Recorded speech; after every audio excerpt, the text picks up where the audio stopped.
due to impact of green revolution, what are the adverse effects of green revolution, what are the present day problems with respect to agriculture, and why so many alternatives have compared to our conventional agriculture like agriculture, natural farming, biodynamic farming. All these various alternatives for the present day agriculture practice have been raised. What was the need of having all these different type of farming types to address the problems which are faced by the problems? And the very purpose of having this training program is ICR is also insisting focus on natural farming, because they did some preliminary work at different universities. They have come out with certain good practices of natural farming. So how best we can adopt these good practices of natural farming to the farming community, and how we could able to teach these best technologies of natural farming to our undergraduate and postgraduate students. So in that context, in almost all the universities of the country, the selected universities, they are organizing these type of training programs. So in that way, we are planning the syllabus. Actually, sir, this is a 12 days program. We have planned different lectures for all the 12 days, including some of the exposure visits to the farmers field who are well versed with the adoption of natural farming practices.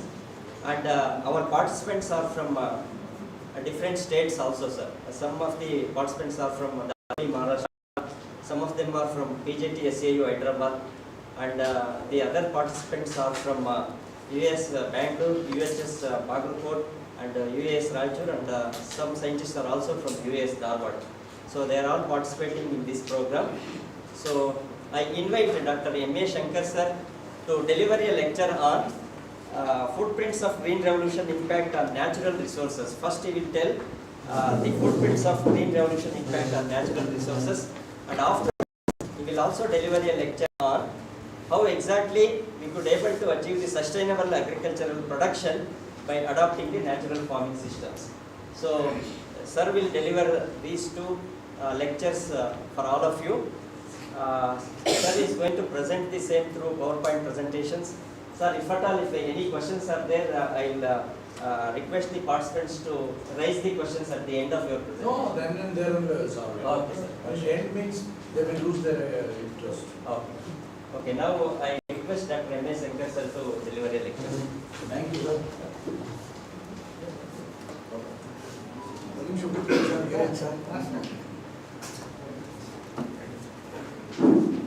Good morning, ladies and gentlemen.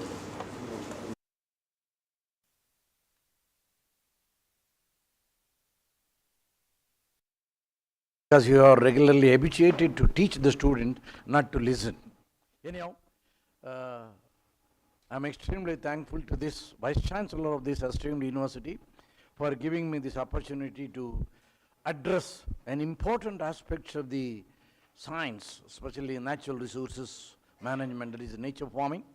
That apart, I would like to thank the organizer and the coordinators, Dr. Irana ji and Dr. Girish ji, who are great stalwarts in the field of agronomy.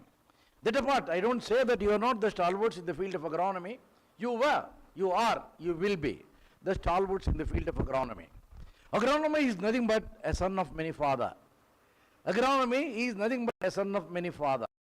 And as a matter of fact, all the sciences of agriculture originated from agronomy itself.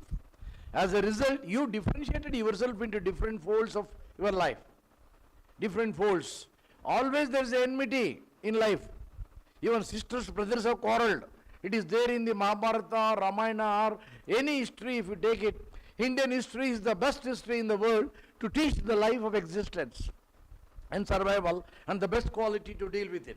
Indian history, if you look at it, always there is a fight between the brothers and sisters and brothers, never-ending problem.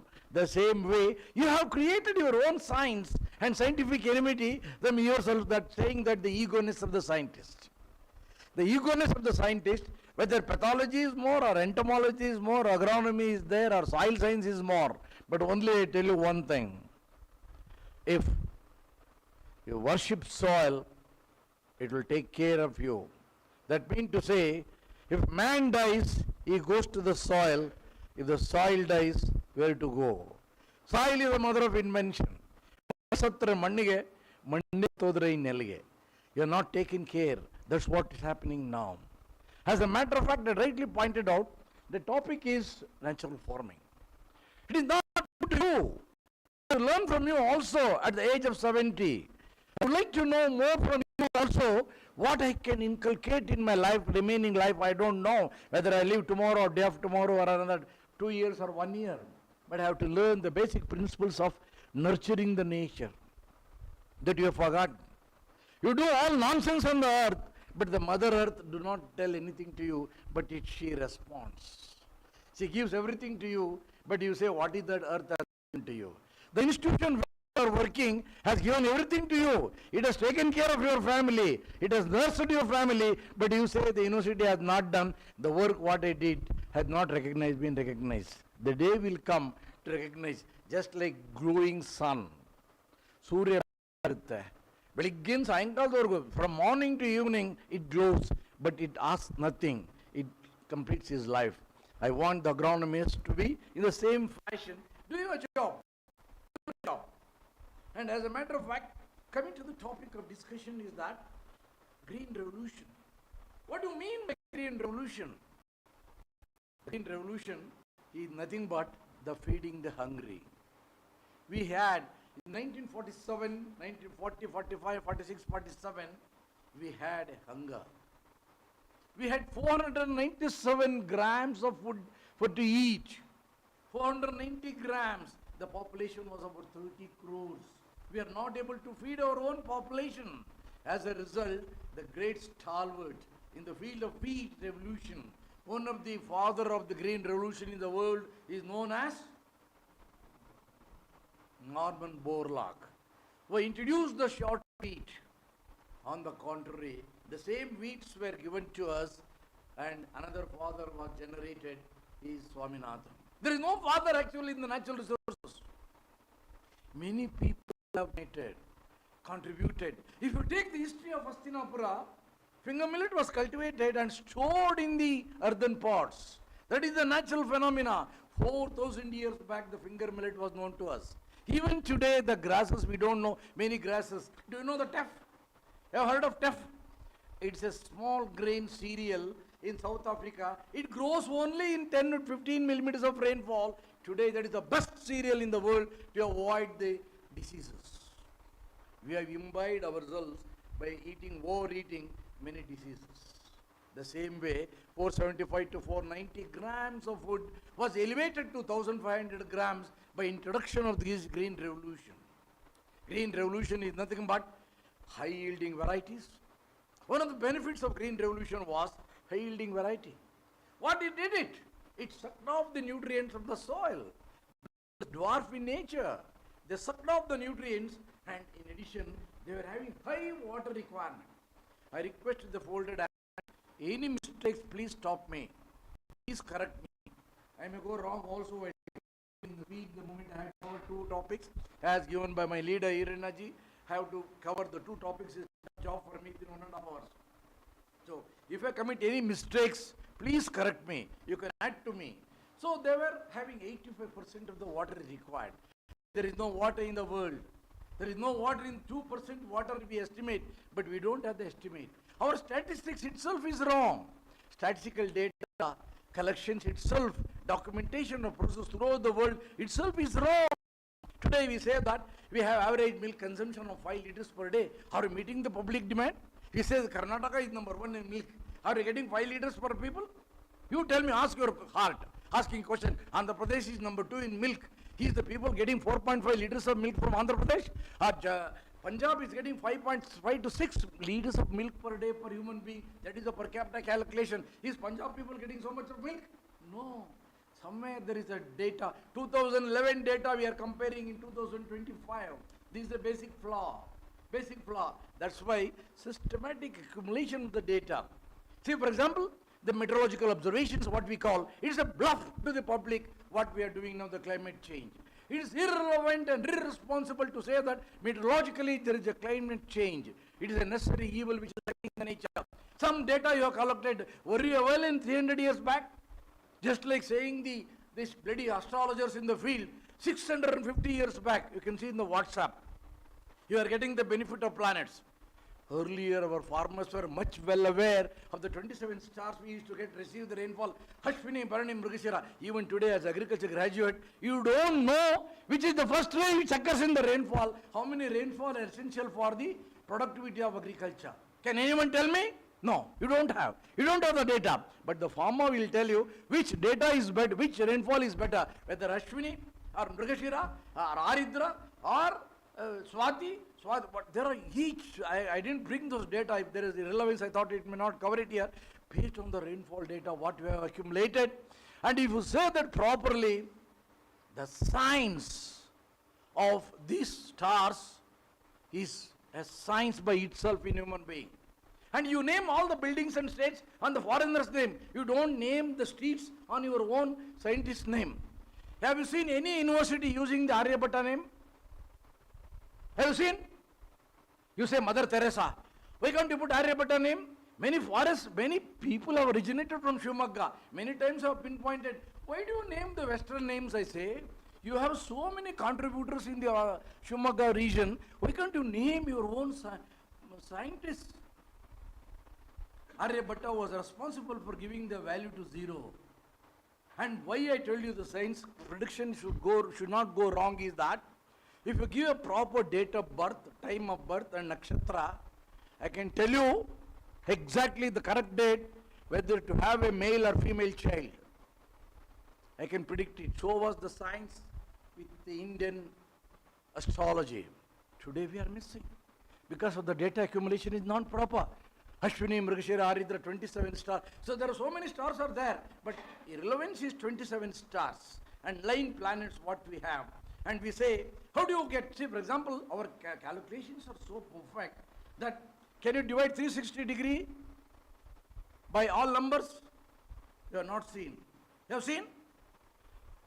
Can you divide all the, see numbers are 1 to 9. Can you divide 360 by all numbers? Please look into it. Say, don't hold your hand like that. Be participative. Can you think of? Can you divide? Say 1 divided by 360, 360. 2 by 180 like that. You will divide. But you cannot divide by 7. You cannot divide 360 by 7. That means to say, you have 7 numbers. You people have not established how many buttons are there in your shirt. Have you calculated? It is 7 buttons. You count it if you want it. 7. 7 buttons are, additions are there, too many buttons are there. 7 buttons are there, literally speaking only 7 buttons are there. It's because of the 7 chakras what we have. We call it chakra wheels, we can't see it, but when you activate the Mooladhara chakra, which is at the base anal region, you can have many diseases in your control. The sannyasis were floating by controlling the Mooladhara chakra. I can teach on all 7 chakras, the basic science. Swadhisthana, the controlling of the brain. Controlling of the brain. That means to say the meditation. That is the art and science of our people, what we have. 25, 26 cannot be divided by any number. The same way our mathematicians are so great. Ramanujam, we have forgotten his contributions. Ramanujam, the good architect. The same way we go for the Western world, the Green Revolution, because of the short-natured one. What it gave? High fertilizer use, short duration varieties, and use of pesticides. Use of pesticides. ಹಿಂದೆ ನಮ್ಮಲ್ಲಿ ವಿಷಕನ್ಯರು ಅಂತ ಇರ್ತಿದ್ರು. ವಿಷ ಎಲ್ಲಿಂದ ತರ್ತಿದ್ರು? ವಿಷಕನ್ಯರು. There were no, see for example, when Vishakanyas were introduced, there was no poison, I say. It was only the cobra poison which was fed to the women to kill the enemies. There is no other poison except the other venom you can't feed to the human being. Other piece of it was only the snake venom which they are using to create a Vishakanyas. This is the science of obscurity, what we had in the nature. What we had in the nature. And same way, this impact of Green Revolution was to introduce 4 concepts to meet the hunger and high water use efficiency, short duration varieties, then increase in pests and diseases, and the conflicts. Why we are going wrong in relation to the impact, good impact what the Green Revolution had? No doubt in it, we came out from the hunger, from 470 to 1250 to 1600 grams. Today's pending, as on today, the population dynamics is that one. Are we in a position to sustain this green revolution impact? These are only 4 pillars, no doubt in it. Organic nature farming also revolves on the 4 pillars. Same this also, increase in short duration, high yielding variety, moisture, and you have another new system which has been introduced today, is that you have another new system known as the RDI system of providing nutrition to the cropland. Please switch off your mobiles. If I see anyone, I will fine you 100 rupees. Please switch off your mobiles. I don't like people talking when I am delivering a talk, otherwise I will go out. Thank you, sir. Thank you, Girish. I am extremely beholden to my colleague, Dr. Girish. He is one of the best registrar, administrative officer. I have seen administrative wing of Shivamogga. Give me a big hand for him for the good contribution. He is an agronomist basically, good agronom, farm superintendent. So there are many systems has been come now.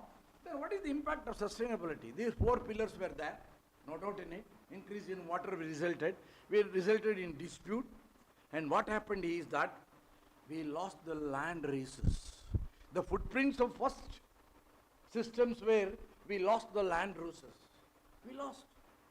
1 lakh land races were there. We came down to just 70,000 to 60,000 land races which are available today in the crop species. We lost it because of the green revolution, especially in paddy, I am telling you, the land races. Subsequently, the nutrients. Today, the nutrients there in the population. 1.4 billion population has accumulated these nutrients in the body. Where do you get it? From the soil. Have you taken care of the soil? No. You have nothing you had. You added fertilizer, heavy dose of fertilizer, and use of pesticides. These are the 4 and the 5th side effects of green revolution footprints, what we are seeing that. We added amount. See, are you manufacturing any pathologists here? All our agronomists or pathologists are there. Any pathologists? Yeah. Have you got any new molecules or molecules from India? Any plant protection molecules from India? No more pathology, entomologists? Yeah. Have you got any insecticide from Indian market? India introduced any molecule for control of insects and diseases. We are not introduced. That is the footprints of the green revolution. They manufactured and we are being dumped. Today, in we call it boldly agronomist, Roundup has resulted in cancer. The results is cancer. Today you are trying to ban this. And today there are many sciences going on. I will, as the time comes, I will cover it. I may go a little bit fast and shift in unsustainable manner. Somehow you wanted to get the yield. The basic policy of the government is, we know that our land is fragmented and holdings are very, very small. And some of the slides also I repeat when I cover those slides, about 44 slides are there. These issues also will come up. I feel that if there are some duplications, please excuse me. I have to go in such introduction, giving the small topic on the footprints of green revolution. See, unsustainable manner. Just like, say, for example, unsustainable manner in the milk industry. The milk is rated on based on the fat content. What the farmers they do? They add all sorts of adulterations like our wheat flour or rice flour to increase the degree, the reading, the density, and it is not a contamination. They will also the tapioca milk they add, so that it is very cheap. Tapioca milk is very cheap.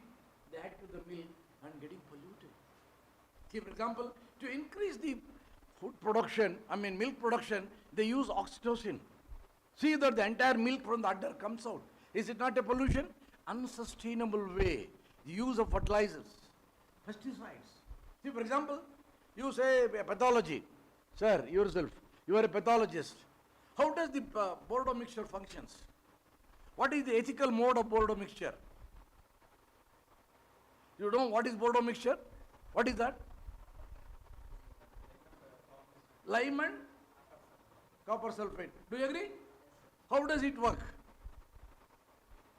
I will cover it. How does the copper sulfate? Is it a copper toxic or sulfur is toxic, CuSO4.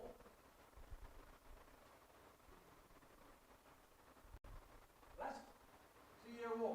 Am I right? Then which is the toxic chemical here? See, that's why, see, for example, we are scientists.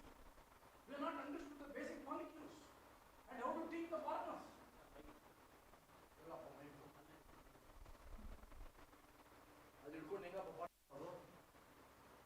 So, we got CaSO4 and calcium hydroxide. Right? What is the reaction? What is the reaction? CaSO4. This is calcium. Can you tell me, sir, as a pathologist or entomologist, you recommend, am I right? This is being recommended for the control of many of the diseases. This is the common effect.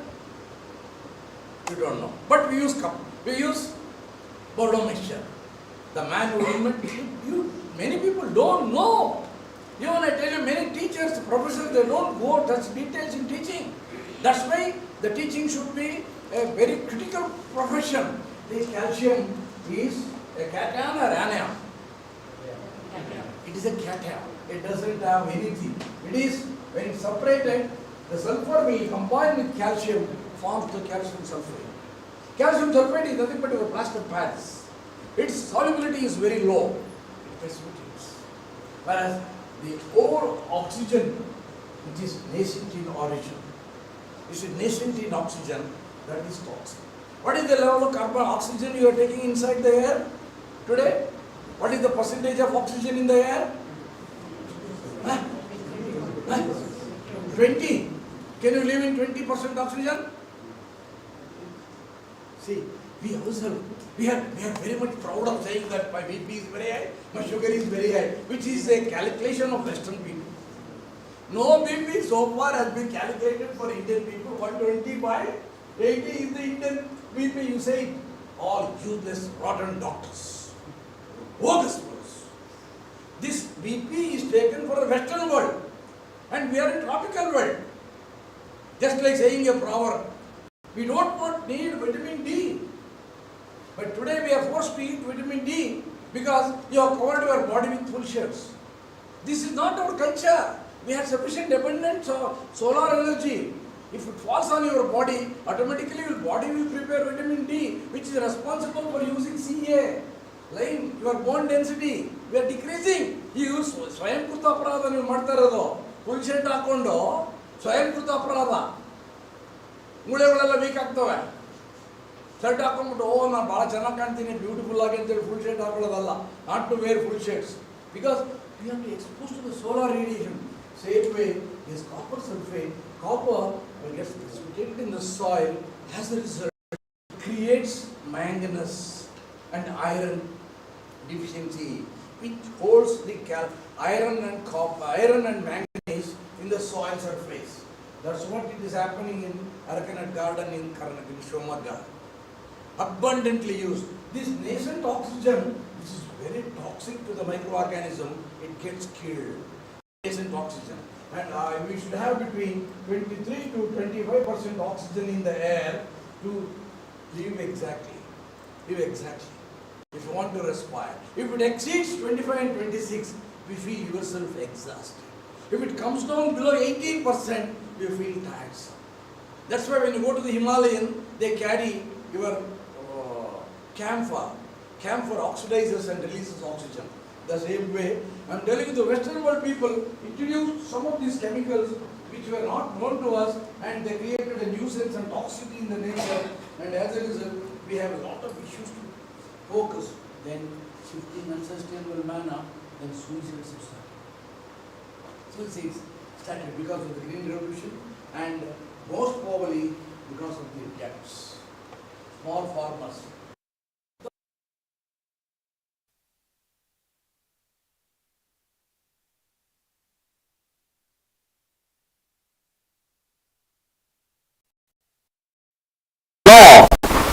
In making ourselves policy decisions in agriculture is concerned.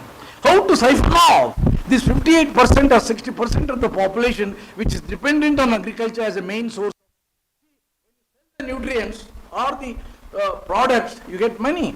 But farmer, he has to depend on that.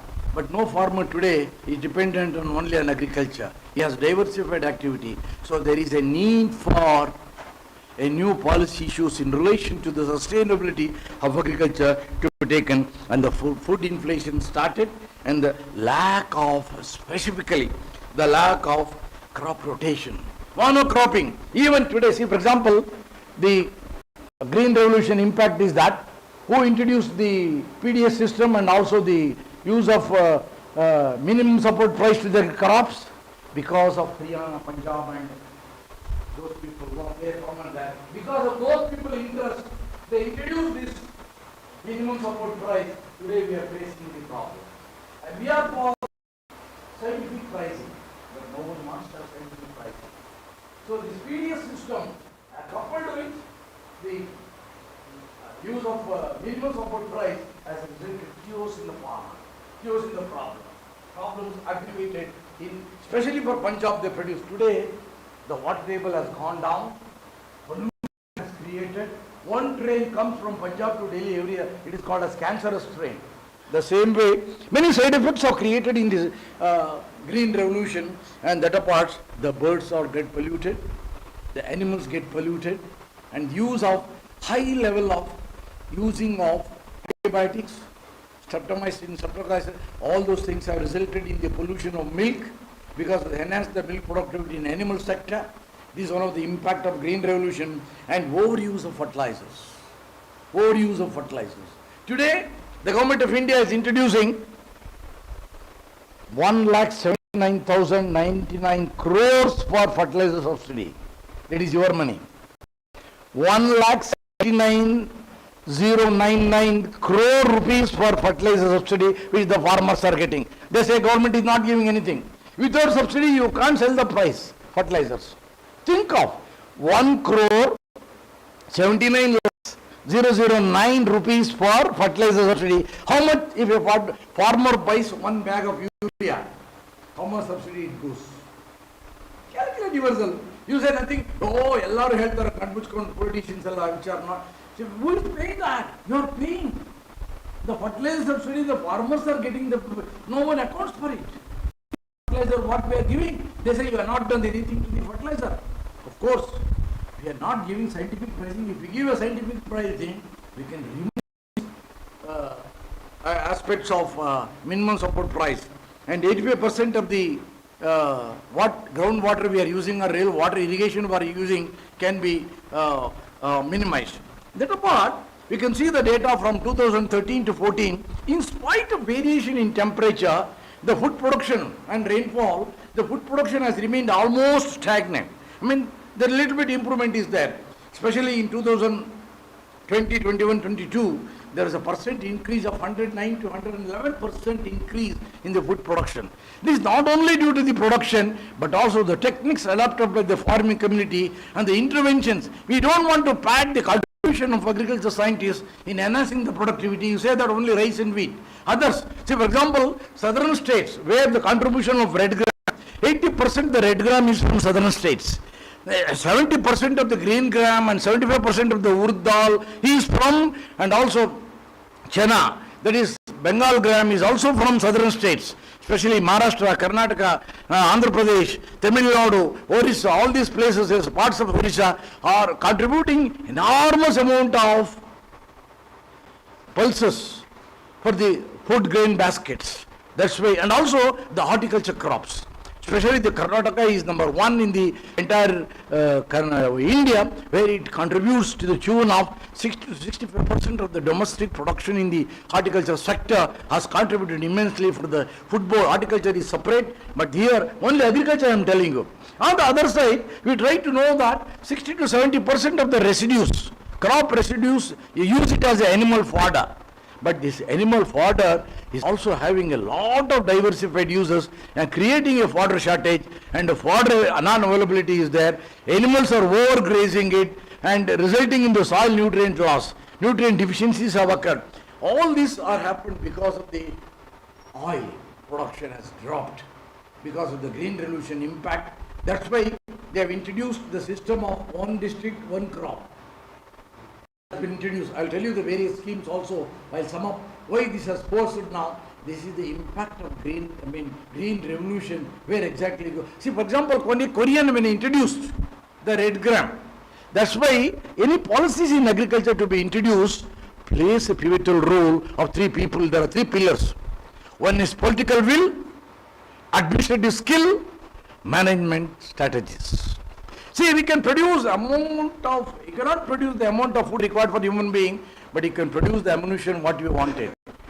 It is difficult to produce. One people said to honeybee. Do you know the lifespan of honeybee? Entomologists? What is the lifespan of honeybee? Lifespan of honeybee. Many people don't know. It is 42 days, maximum 45 days. To create 1 gram, 0.5 grams of honey, it visits 20 million flowers. What a contribution it does it. So, to tell you a small joke, someone told the honey that people are stealing away your honey. And then honeybee said, let them steal. After all, they are stealing honey, but they can't make honey. You can't make honey. The same way, you cannot prepare the food what you need it. It has grown. Natural contribution is there. To fix 1 gram of carbon dioxide to the nature, conversion into organic carbon or the sugar, do you know how much of water is required? You are not calculating. You say only the agronomist irrigation. Do you know how much of water is required? To fix 1 gram of carbon. Agronomist. To fix 1 gram of carbon, C6H12O6. How much of water is it? Yes. In drainage. To fix 1 gram of carbon. We are not calculating. We are not established. You say that per kg of paddy production or rice production we use about 4,000 to 5,000 liters of water. But if you produce 1 pair of shoes, 2,800 liters of water. If you produce 1 car, 28,000 liters of water. Estimating that way, 28,000 liters of water is per 1 car. At 4,000 rupees, 4,000 liters for 4 to 5,000 for 1 kg of rice. Here you stand now. The enormous energy which has been liberated needs to be calculated. Hence, the relevance of water conservation techniques, organic carbon techniques, and nutrient management techniques plays a pivotal role in days to come. Because of the increased pollution, what we are seeing is creating abundant cures, especially the introduction of the green revolution, which played a pivotal role in not only preventing hunger, but it created malnutrition and obesity. It created malnutrition because especially the wheat is not recommended for our days. Now it has come up now. Today we want to have the millets mela. Millets, everywhere you see the millets. Can our digestive system take the millets? Can the South Indian, though it was there in history that the millets were used in India long, but you can't take it so easily because you are adjusted to the rice eating. You can't alternate it. So you have to develop very systematic data in relation to the food science. The world is there. Though you produce, but you can't consume it because, say, for example, one of the example, you are trying to eat badam nowadays. Because badam, California badam is produced. You people consume as if it is very cheaply available, but you don't know that the entire oil has been sucked off from your badam what you are getting in the market. The de-oiled badam what you are getting in the market. The with oil badam is very expensive. It is 3,000 to 3,500 rupees is the badam rate. You are getting 2,000 to 2,500 rupees after de-oiling the almond. Almond has been removed now, oil has been removed. And we are using it here now. The same way, see for example, anti-nutritional factor I am telling you that if you consume as it is with the coat of almond, there is a lot of phenols and polyphenols. It obstructs the absorption of phytic acid. It obstructs the absorption of iron metal. The same way in ragi also. We have a lot of phytic acid and calcium absorption and iron absorption is affected. That's why when you want to go for a food and nutrition techniques, you should have a teacher from food and nutrition and a biochemistry. They make the 3 pillars of agriculture science in order to develop a better agronomy is physics, chemistry and mathematics. Without this, you cannot have. So why I am telling all these things is that you are going to develop a syllabus to the natural farming to the government of India. You have to think of whether to revive, why I gave an example of the 7 number also. You should think of what proportion of physics should be there. See, for example, all vibrations. The plants are talking, so I'm going to give you an example later on. Vibrations are there. These vibrations and sensations, skin sensations. The plants absorb nutrient from the soil. Plant release some pheromones, hormones, which are not just studying, and the soil releases the nutrients. For which microbiology is needed. Microbiology is needed. This microbiology comes from organic farming. When you apply fertilizer, there are more than trillions of microorganisms to take a handful of soils. But only 11 are most important as of today, which we have studied with a betterment from the agriculture program, and 3 more were added recently in relation to that. We want 21 micronutrients. The plant absorbs over 90 nutrients. Different variants. As I told you, arsenic is present in your almond. Chemicals are there, and some of the heavy metals are also there in this because use of in our own rice, we could see the cadmium content. But cadmium is very much essential. Chromium is also essential. Especially the chromium is very much essential for your spleen to function. But today, the chromium and cadmium and lead are very heavy in Bangalore. So that's why the liver and kidney patients have increased. This is the side effect of green revolution, what I can tell you. Because of the salaries which are produced from the untreated sewage water. When I was the director of research, the great Krishna said, then I'm going to use the solar using of Bangalore wastewater. Then I told him, I was director of research, I told him, sir, you are going to pollute the solar soils. Every when development commissioner or chief secretary is sitting as if you know, sir, I have the data. I am a scientist. I can tell you, when you pollute the soil, you can't revive back to the polar soils. Here, what is that? When you revive the polar soil, sir, even if you go 5,000 or 10,000 crores or an entire Indian economic money, if you put it to polar soils, you can't improve. You cannot bring that to the normal conditions, especially the polar world wind mines. Why? Any soil scientist here? You are a soil scientist? Can you bring the polar soils? You know polar gold mine. The normal soils? Which is the living metal? That's why I tell you we should be specific. Which is the living metal? It is potassium cyanide. Unless you add potassium cyanide to the soil, when the soil is crushed to remove the gold particles, the gold will not get separated. And that's accumulated potassium cyanide, the half-life is 500 years. Half-life is 500 years. Even the entire amount of what government of India is spending, if you incorporate into this one, you cannot do it.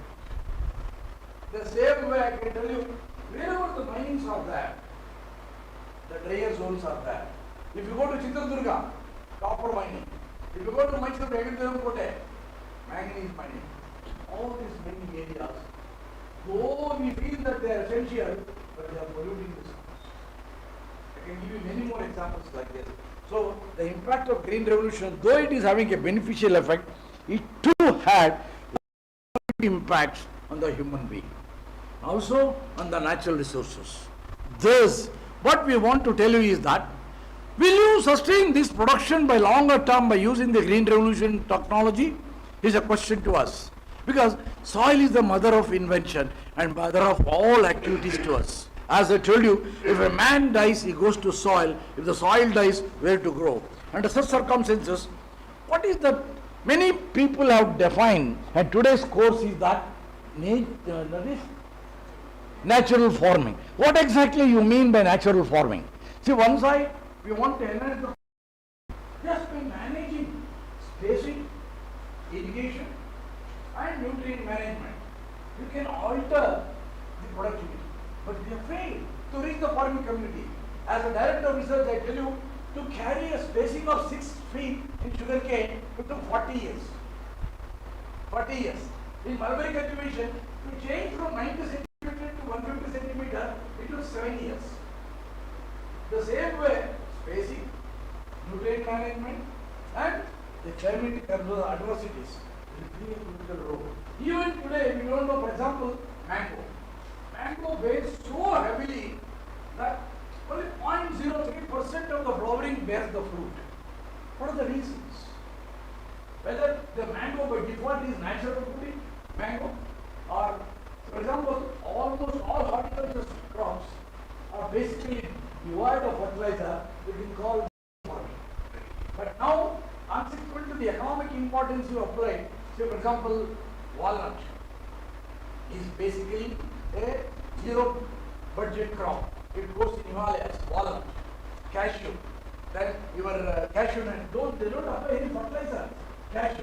But if you go for the commercial cropping systems like coconut, earlier it was a nature forming crop. Now we are trying to introduce heavy yielding, high yielding varieties and resulted in the fertilizer management and irrigation management.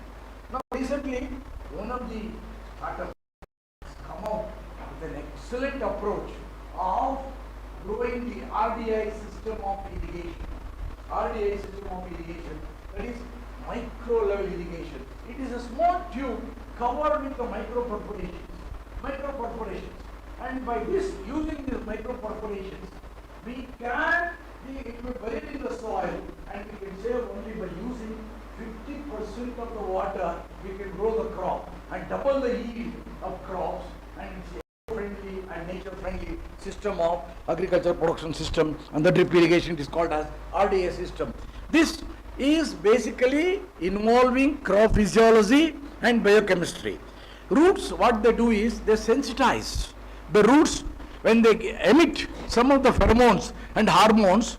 The tubes which have, they release the sensations and they release from the soil flora, and we get the yield. Startup has done, it has come up, and it is 80% eco-friendly, and that is known as agriculture.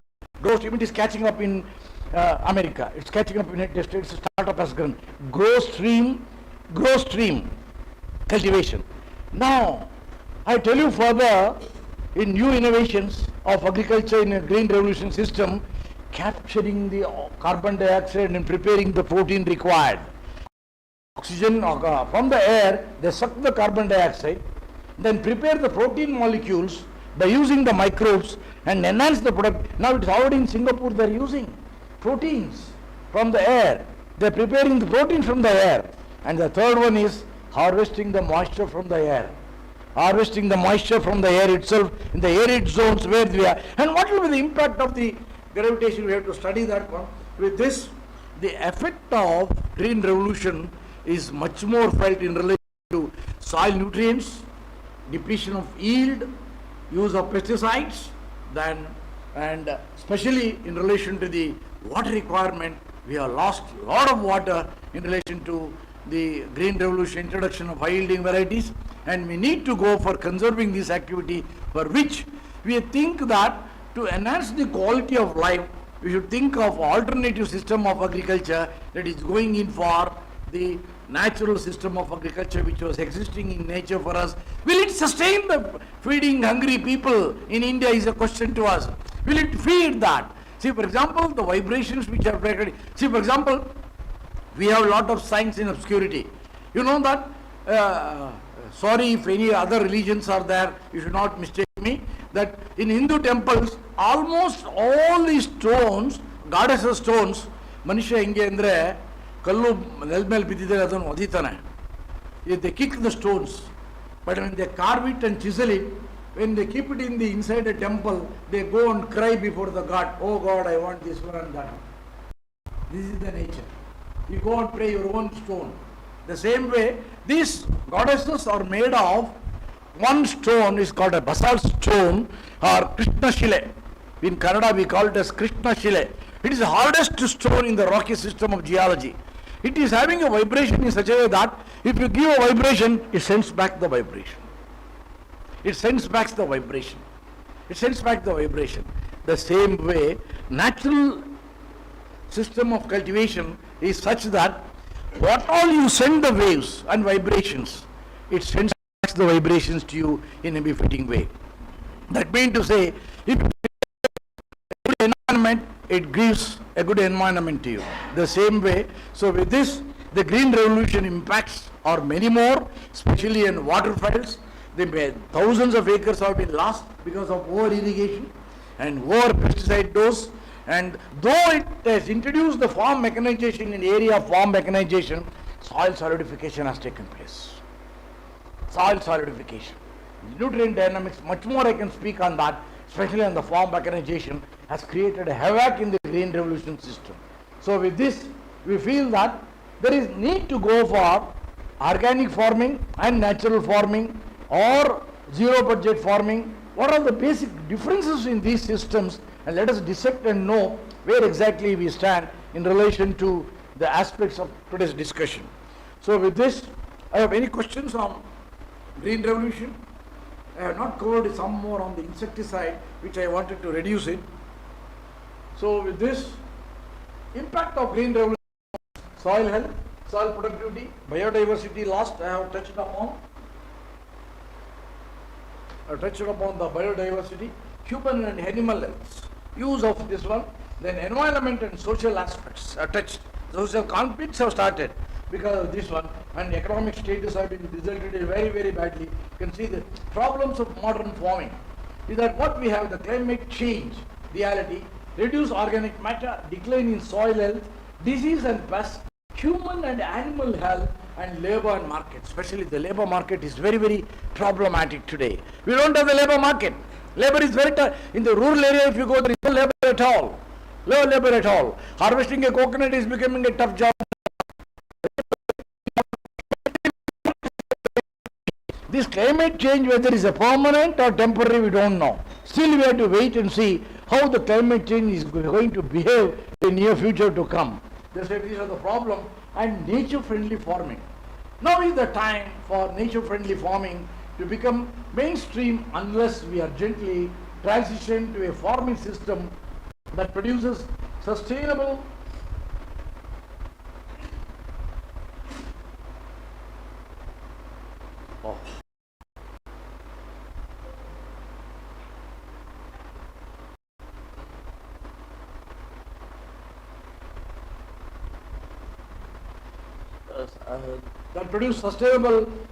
sustainable food, reduces emissions, restores. Go back. Go back. Yeah. This pointer is not, I should not have bought my pointer. Yeah. Reduce emissions, restores habits, and sequesters the carbon, formal livelihoods, etc. Today we are thinking of carbon, everywhere you see carbon. As I told you in the beginning, the soil sample we are fed to the machine. Today we call, breeder, PCR. You go and ask him what is the meaning of PCR. He doesn't know what is PCR. Okay, and you have crores of rupees PCR pending. What is the contribution of PCR today in the agriculture production? No, it is only a farmer who has contributed. See, for example, sericulture, we took 500 crores. Ultimately, the farmer variety came to the market. None of them produced the silk. As one of the, because poor man's work, rich man's dress, sericulture. We have taken 500 crore rupees worth of silk development board. All silk board is missing and closing it. This is how I tell you, we have to think of scientific thinking and administrative skills and implementation. If you go to AS officer, that floor will not bend to you. I was the man who opposed. I lost my vice chancellor post because of this. This one, what we call Development Commission Chief Secretary. You can't revive. And one fellow from Bangalore University said, I need 50 crores. I can repair the polar soil. I said, you go and do it. To Krishna Bhairagoda, I told him, you can't use polluted water now, let them come. Yesterday, last week, you should have seen in the paper how food is polluted in the Bangalore vegetable market. Almost all vegetables are polluted with heavy metals. This is the fate will happen. No, cannot consume later on. Once again, you go for organics.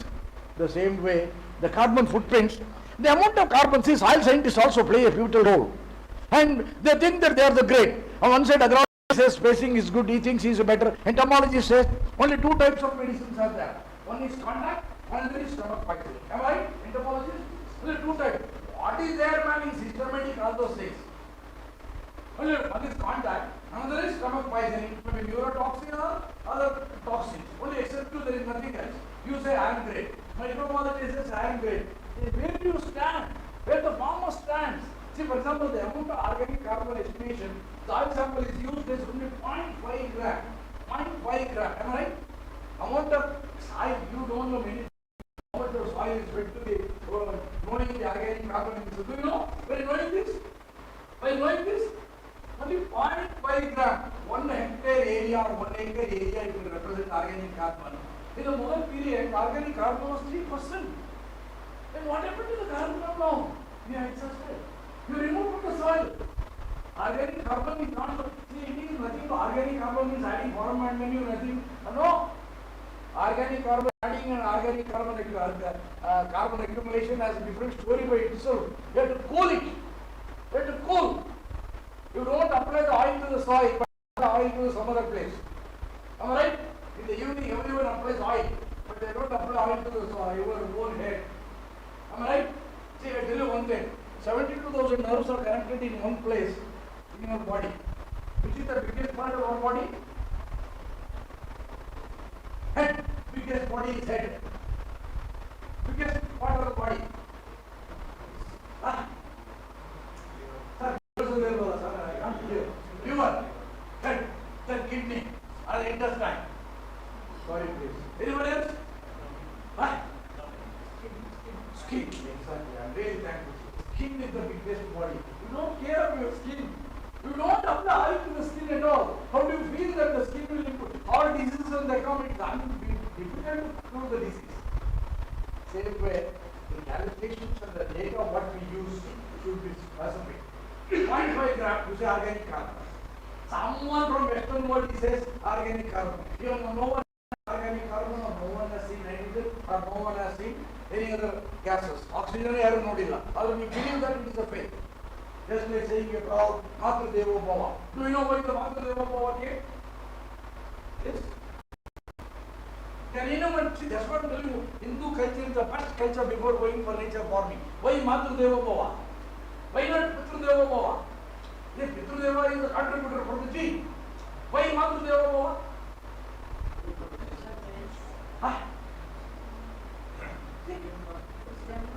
Janma Pura. She gave birth. No. No, it's not that. Sacrifice. No. Only she knows to whom you are born. She knows to whom the baby is born. There may be multiple husband, a triple husband, a single husband. So, Matra Deva Bhava means she knows to whom he is born, baby is born. That's why we are attached. Matra Deva Bhava in Hindu culture. And you keep coconut in your marriages, it's not. Because teaching continuously also you feel bored. Am I right? So when you keep coconut in your hand, why do you keep the coconut in your hand? Why don't you keep mango or pineapple or jackfruit or some other fruit? Why do you keep it? Huh? See, lovely, when I started so lovely to pick, I know the impact in the evening when it's not so lovely. Because we call Brahma, Vishnu, Maheshwara, which is going to start now. Brahma, Vishnu, Maheshwara, plus. These, all the three eyes are there. Brahma, Vishnu, Maheshwara and coconut.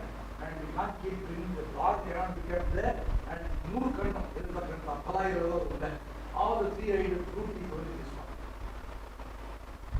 Coconut, that's why Hindus keep the coconut on the hands of this one. The same way, ಮದುವೆಯಾಗಿದೆಯಲ್ಲ ನನಗೆ 3 ಗಂಟೆ ಹಾಕಿದಲ್ವಾ ಯಾಕೆ ಗಂಟೆ ಹಾಕಿದ್ರು 3 ಗೊತ್ತಿಲ್ಲ ಮದುವೆಯಾಗಿದ್ರೆ ಗಂಟೆ ಹಾಕಿದ್ರು 3 ನೀನು ಮದುವೆಯಾಗಿದೆಯಮ್ಮ 3 ಗಂಟೆ ಹಾಕಿಸ್ಕೊಂಡೆ ದೇವತೆ Brahma Vishnu Maheshwara then you will believe it. That's what I'm telling you. The nature forming is nature. I'm trying to take it that way. The nature forming is nature. I gave an example of the Krishna Shile, how it gives the sound of all. See, for example, you go and worship Agya. Agya means water. You give it to the Surya. Am I right? You give it to the Surya. How do you give Agya to the sun? Like this. Can you demonstrate? Take what they are. That's what I'm telling you. The science of Hindu culture is such that it is hidden obscurity. Some people they take water, they put it like this. Some people take a bowl like that. If it's a thick thing is a bowl, they put it like this. And some people, wrong. What you have to take is, you have to take a bowl of water, then take the water to the top of position of your body. And use your four thumb fingers to tilt the water and see that there is a film of water created. This film should have an interaction of sun rays, and all the sun rays should get divided into 7 colors, and that is called as color therapy. Color therapy. If you do it perfectly, the color therapy, you will have many diseases. And you should not tell them not to all out input in happen. No, you should do it for 5 to 10 minutes, and the colors will have an impact, and will have an impact on your. The same way, nature farming is nature friendly, eco friendly, and it has many benefits in nature. And as I told you, honeybee and nature friendly farming is that the integrated farming systems. We never lived in isolation. We wanted to go for interrelation. And the basic principles of nature farming is that first basic principles of nature farming is that we have to go for the slides Madilao. See, the time given to me was only 1 week, otherwise I would have prepared much more, and I could not get sufficient time. That's why the slides are not up to the mark of my expectations. And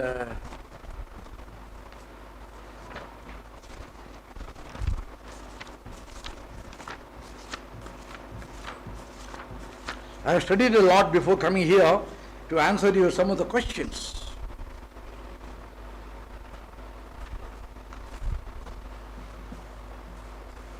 I like it always.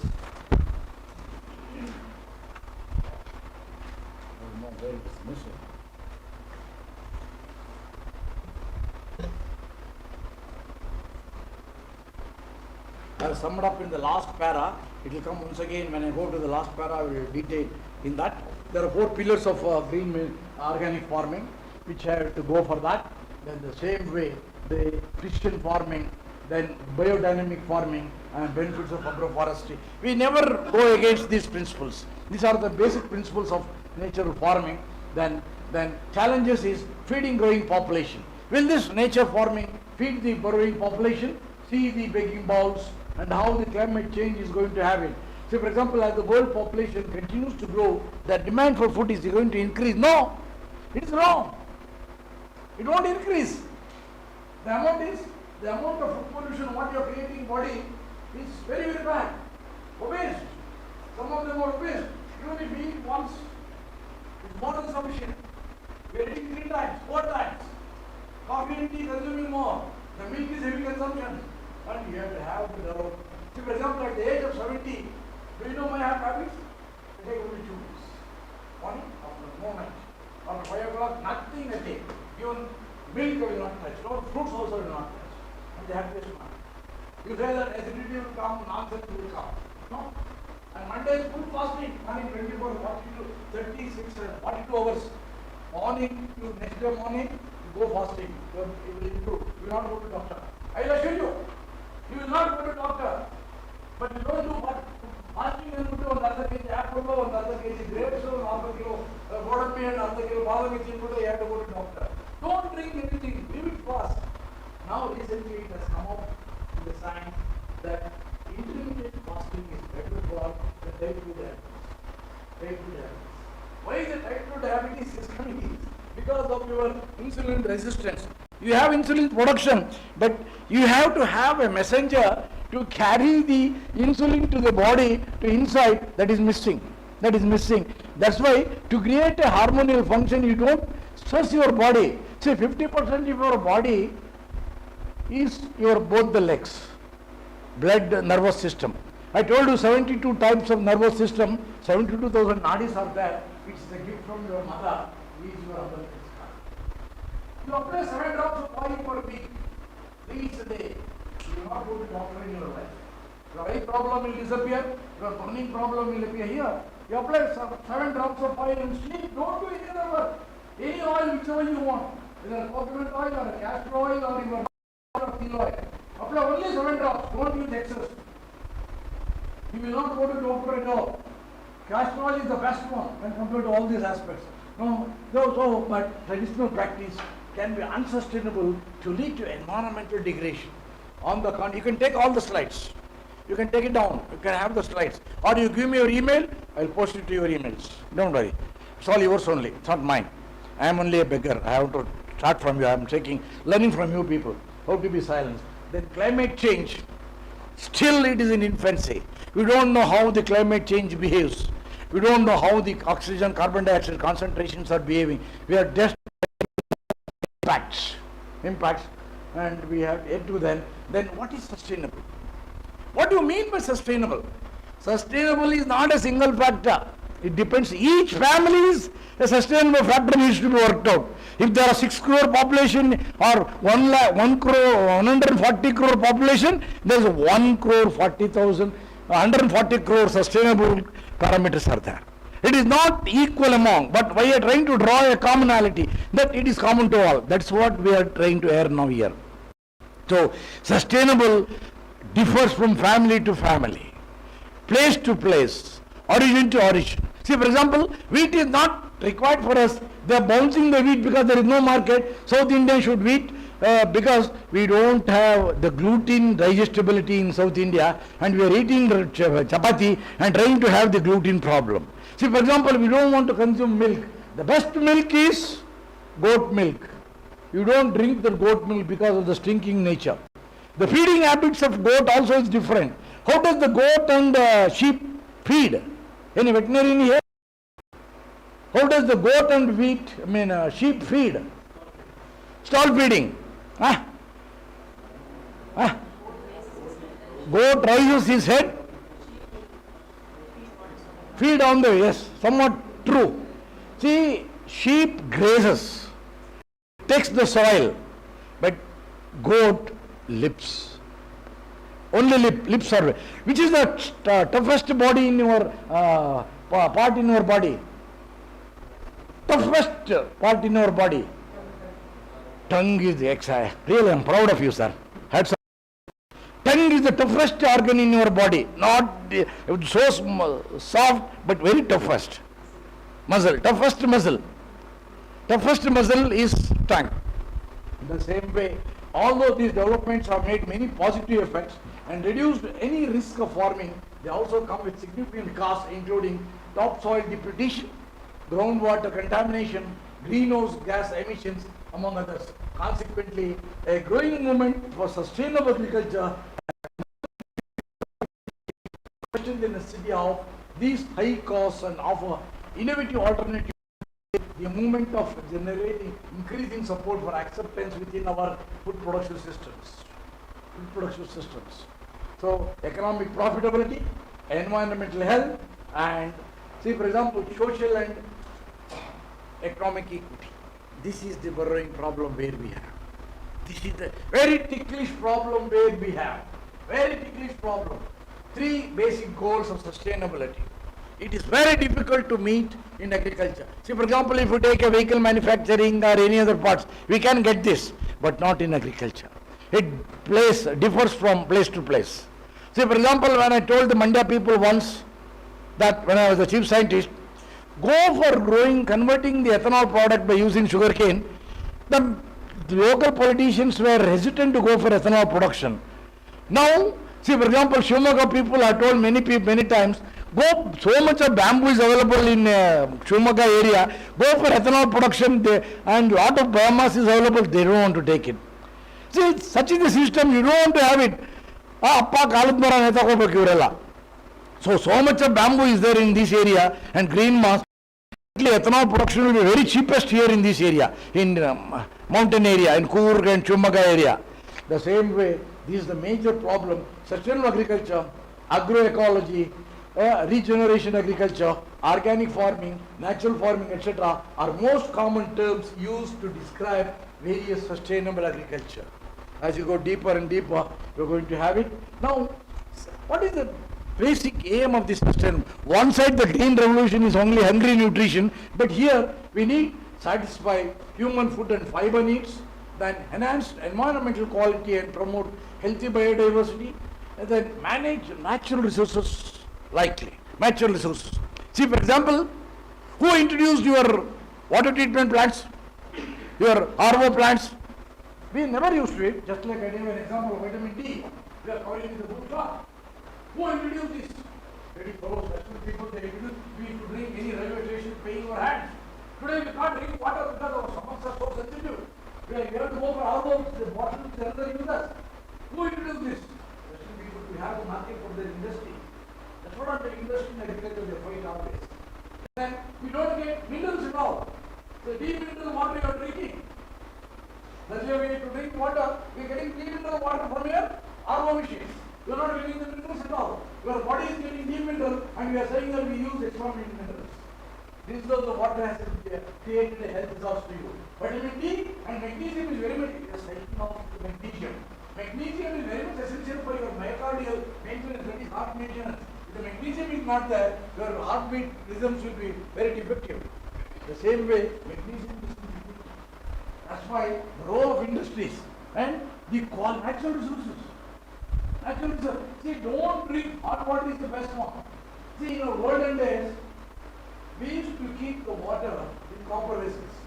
The copper vessel never used to get spoiled because copper is an anti-microbial copper.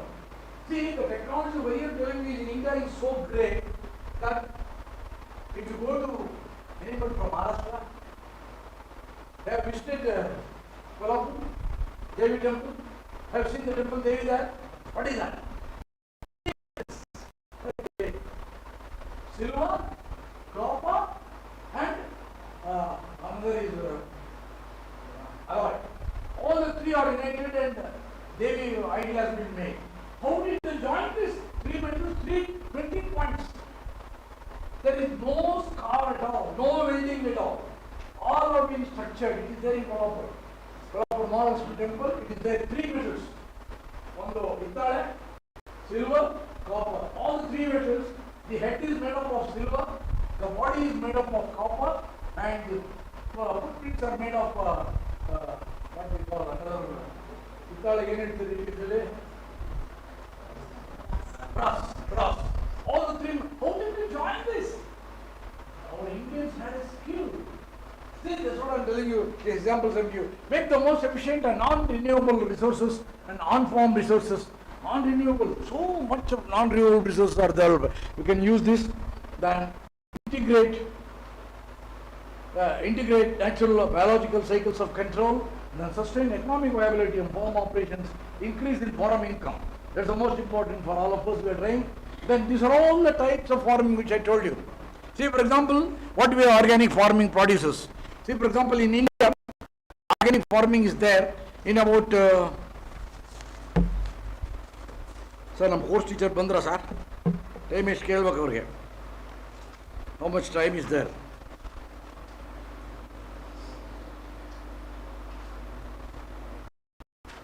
See, in organic farming,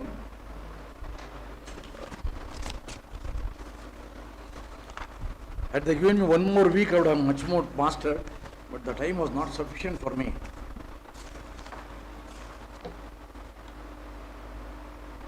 Yeah, about 2.5 million acre is there in organic farming as on today. 2.8 million hectares is there in organic, just less than 2% of the Indian population. And natural farming, we have about 4.9 lakh hectares in natural farming, and permaculture farming is about 0.05%, and biodynamic farming is having about 9,131 hectares, and estimated area of conservation agriculture is about not been given here. There are 9.2 million is precision farming, Then agroforestry is about 25 million tons, 25 million hectares. Then sustainable rice intensification is about 3 million hectares. And integrated farming system is about 5 million hectares. And integrated farming system is about 0.1 million hectares. So, and vertical farming, etc., these are the systems of farming where natural farming is going to take place. I'm going to, at the end, I'm going to sum up what exactly is the natural farming.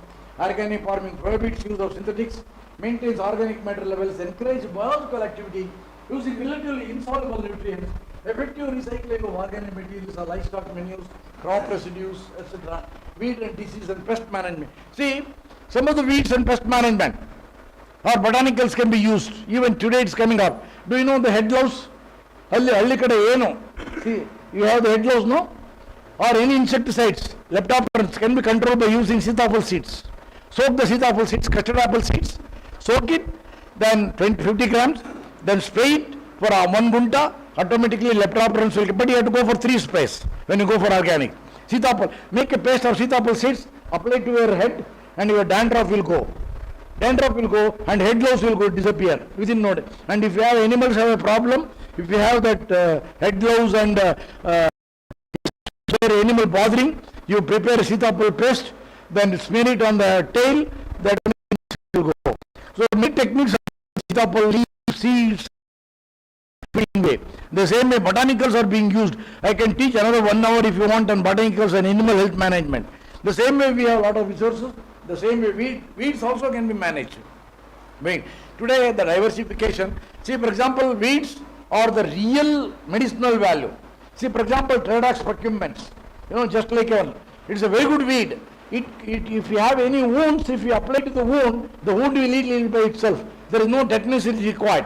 The same way, if you have any ulceration in the mouth, the Solanum cassiana, your fruits, if you eat, your ulcers will go.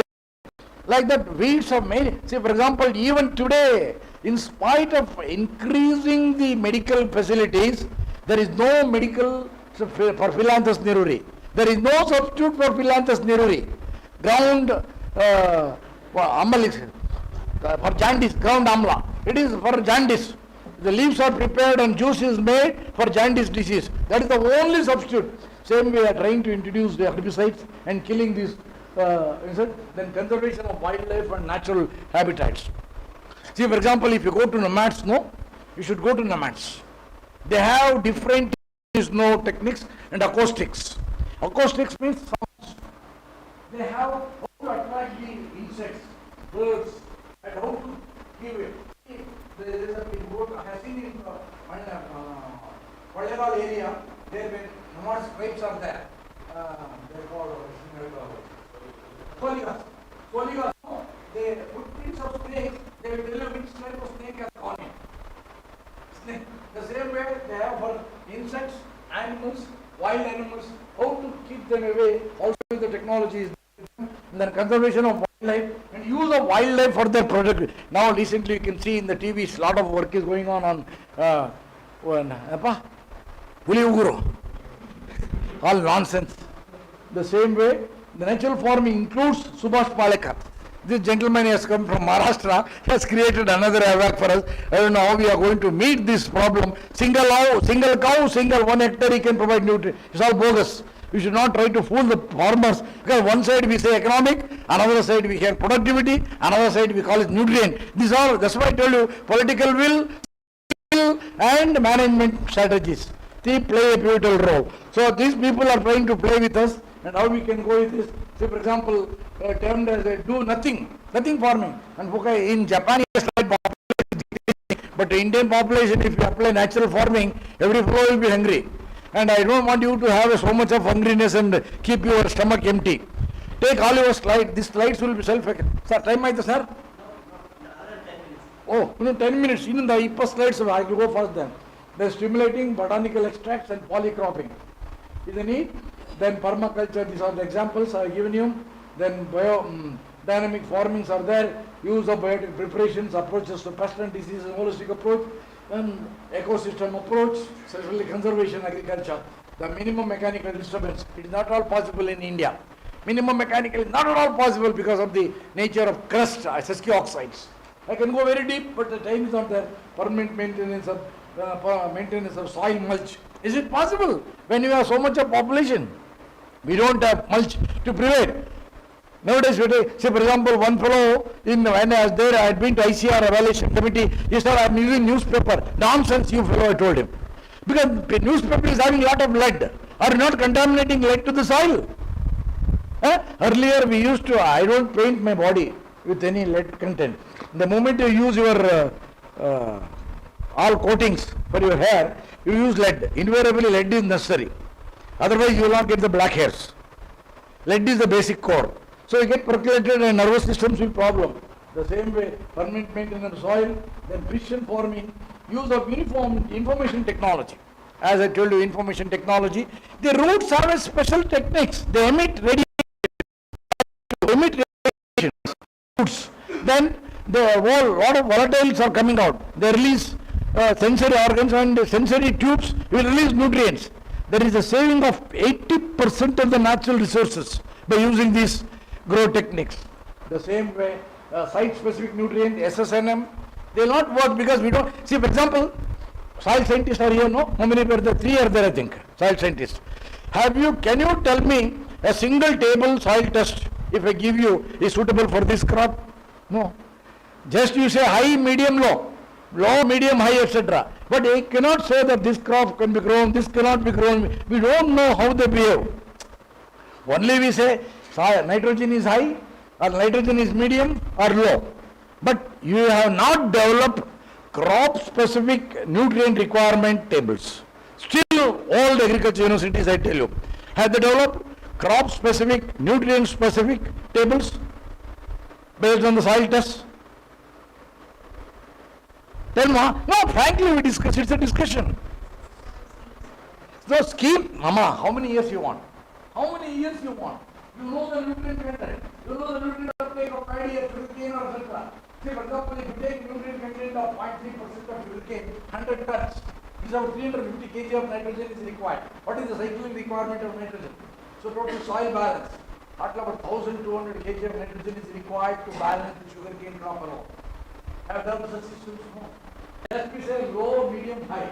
He says, if you take any sugar in doctor, he says, your sugar level is very high. I need to have a glycomet. You need glycomet, it's cancer. Am I right? Or if you have BP more. So BP is not ours, 120 by 80. Or if you are taking, you invariably have your goal, some taking BP medicines. No, but we have not, just we have soil tests. But the soil test, health card you have released. But the relevance of soil in relation to farming requirement we are not done. Do you agree? No one wants to accept the point. See, for example, you say there is 350 kg nitrogen. Can I grow sugarcane or can I grow tomato? Can you tell me? Okay, why? Why you are silent? We are not developed. Still there is infancy. The same way, system partial control operations, then system of collecting spatial informations, then agroforestry, you know that. What is the relevance of agroforestry? What it plays a pivotal role? Then integrated farming system. See, each farmer is an integrated farming system by himself. Each farmer. See, you can't specify just developing a one hectare of land, go this, that, etc. Based on his market need and his requirement, he has integrated. So, instead of that, strengthening the farming system, you say, strengthen the farming system, existing farmer, what he has, and strengthen that one is my options. Then, why is important to move towards the sustainable agriculture is securing farmers' income, then diversifying source income, empowering farmers to set price, then reducing chances of crop failure. When go for a diversification, crop failure will sustain, increasing soil fertility. See, as I told you, there is no only monocropping. There is no crop rotation. Rice, wheat, there is no pulse. The soil fertility can be maintained and increase in soil fertility. Second one, then lowering cost of production by going in for this special measure, ensuring nutritional food security. These are all the effects of this one. Then enhancing resource use of site-specific agricultural practices, production of healthy and clean foods. Then policy of, I told you, narrow focus. The policy of this is narrow focus, conversion of agricultural land to urban usage. You can see almost all Bangalore agricultural production is lost. In Shivamogga, all production lots are lost nearby Andhra Pradesh. All productive soils are being sold to the conversion of sites, households. Am I right? So then where do the agriculture exist? Then you have infrastructure.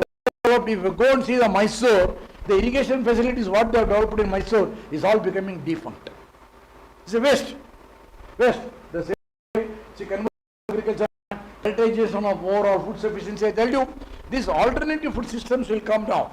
As I gave you an example of protein development through carbon dioxide, air preparation, then specific nutrient supply systems, then going in for harvesting of water, RO systems. The same way, low involvement of private sectors, they don't come. See, for example, today, you have started so many horticulture colleges. There are more than 50 to 100 horticulture colleges. Are we meeting the demand of horticulture nurseries? Everywhere, any state you go today, 90% of the nurseries are in private sector.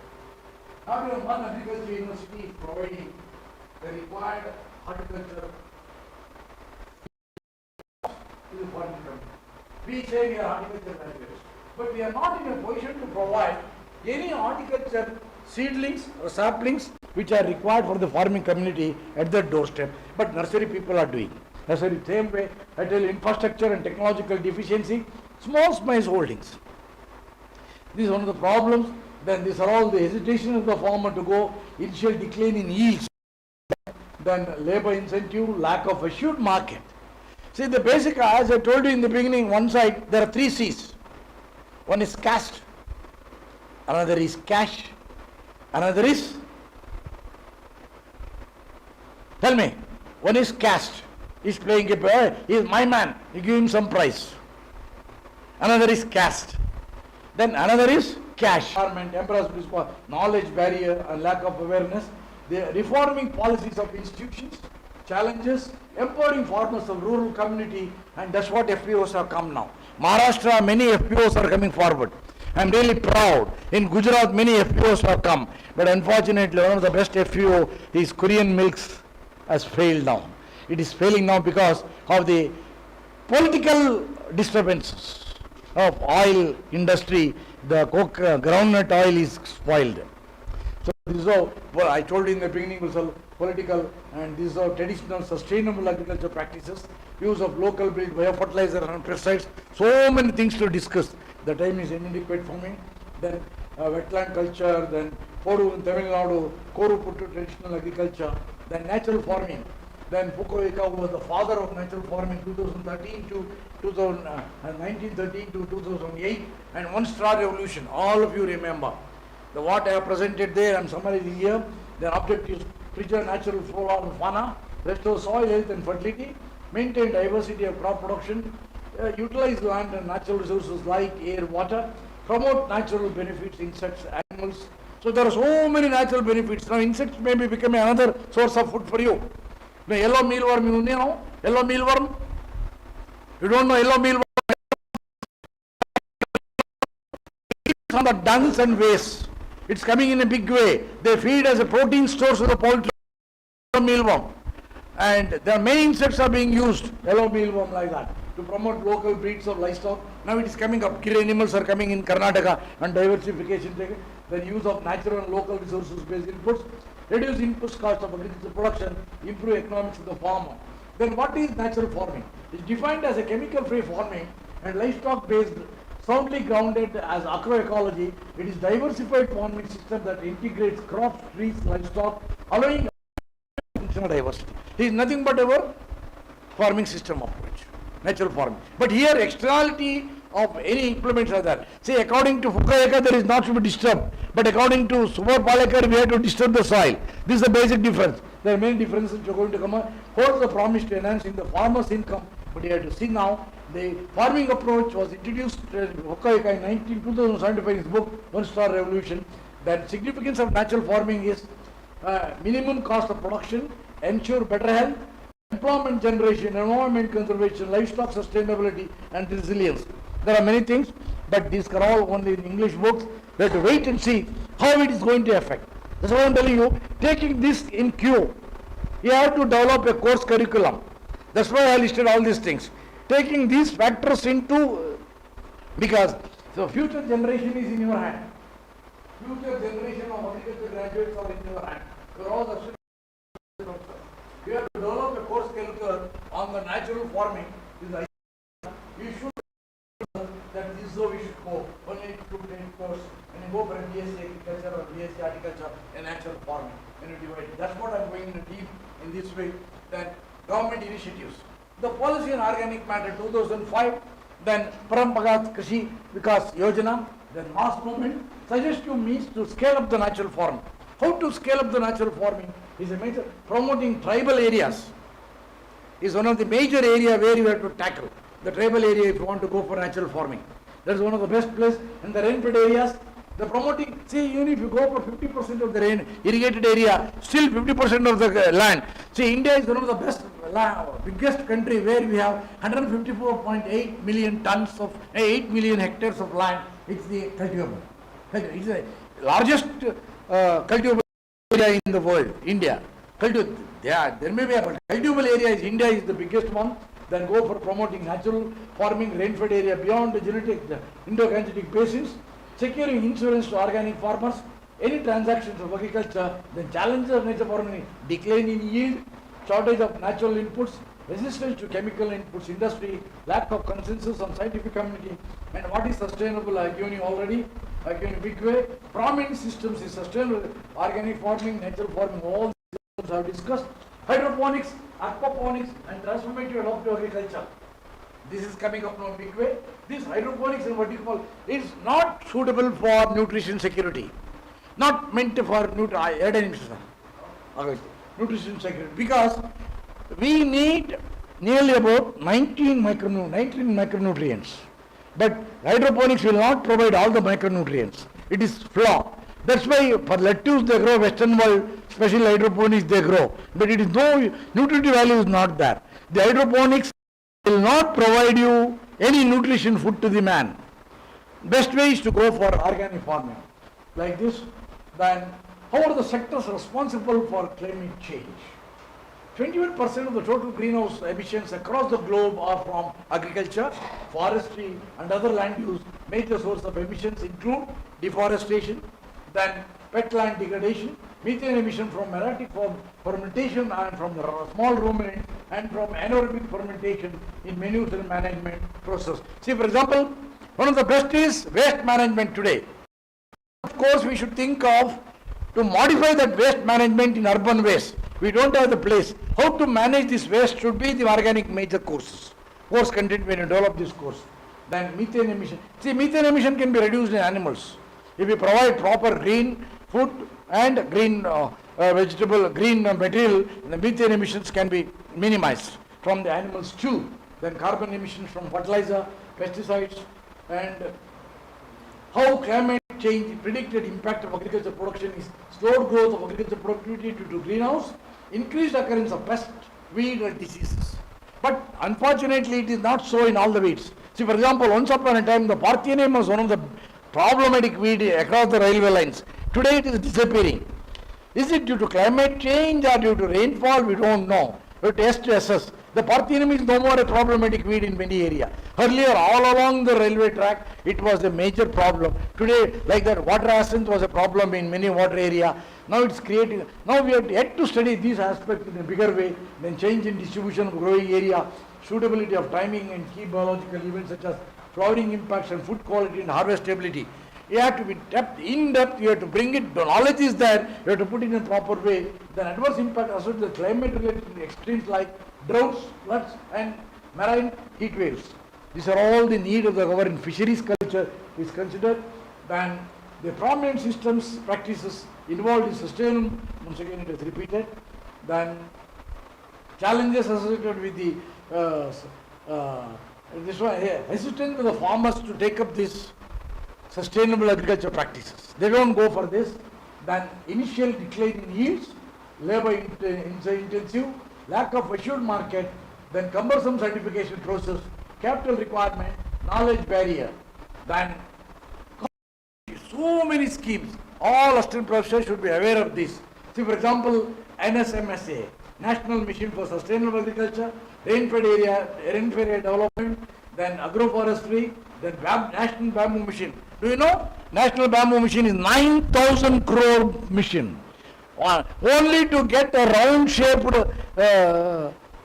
bamboo sticks, they have introduced this. We used to have only 4 square. So we, to get that, we don't have a machine to, yeah, I'll give the slides, Baba. You give me email. You give me your email in a paper, I'll give you all this to you. You take it. Then soil health management, then Paramparagat Krishi, because PKVY, then Bharatiya Prakriti Krishi Paddhati, then capital investment subsidy scheme, then climate change and sustainable agriculture monitoring, modeling and networking is the need of Baba. These are all the government schemes. Then how to do this? You have to bring all these 4 slides. Then provision for transition support plan, strengthening of green markets. This is how we have to develop. Then rethinking of economic priorities, strengthening certification regimes, promoting sustainable post-productions, establishing dedicated financial policy, challenges widely held, our values are, these are all the challenges what we have. Sikkim is the best example. Political will, as I told you, political will and commitment along with the well-defined targets made Sikkim one of the best states in the world to have organics. These are all the issues. Launch of organic missions, they train farmers, all the steps have been given to you. Then we spend billions of dollars to find life on other planets. We spend, I don't know, if I say Space Fellow will say, but and trillions of dollars killing the life on this. You need this? Think it over. I will leave it to you. So, conclusion. One of the main goals of maintaining, mainstreaming sustainable agricultural practices is to bring transformation in global food system to make them more sustainable and resilient. And this would require adoption of a food system approach to bring reforms across all the elements, people, infrastructure, institutions, etc., and activities that relate to the production, processing, distribution and consumption of food, and outputs of these activities include socio-economic and environmental activities. That means waste recovery, which I told you. Waste recovery. See, for example, in Bangalore alone, which has been estimated that we lose about 1,400 crores every year in marriages. Waste. Think of throughout the India, how much it's going to be. Waste, what we are getting. All sweet, in marriages, 3 to 4 sweets we serve. What is the purpose of being sold to 5, 6 sweets? It's waste. Rice is waste. Everything is wasted. Same way, waste management, I tell you, is one of the best options for our organics. Then food production. See, for example, hardly we have good production techniques. Processing. More than 2 to 3% processing is not there. But we have indigenous knowledge, ITKs, in food processing and production. You have to adopt ITKs. Lot of ITKs are there. Even for 40, 50 days, the rotis from Maharashtra and Jowar can be kept without any spoil. They eat, right? For roti. The same way, we have to create processing units, then especially distribution systems and the retail market and consumption. This is the most important parameter, and we have to thank you all for listening to me, and any questions I am ready to answer. In-depthly, I thank profusely, and I hope in hurriedly I have covered. The time is inadequate for me because it would have taken more than 3 hours of time. I have covered it in 1.5 hours. I am very, very sorry. I would have given much more examples to you in various aspects of marketing and other aspects, detail, especially on microorganisms. We have very good knowledge on biofertilizers, bioingredients, etc. I could not cover those aspects because of the time paucity. So with this, I wish you all the best and I wish you a happy Deepavali, which is going to come forward for you. And I hope you will spearhead and make the young generation perspective and develop a holistic approach of natural farming, a degree course for the sustainability of this Mother Earth. I wish you all the best. Thank you.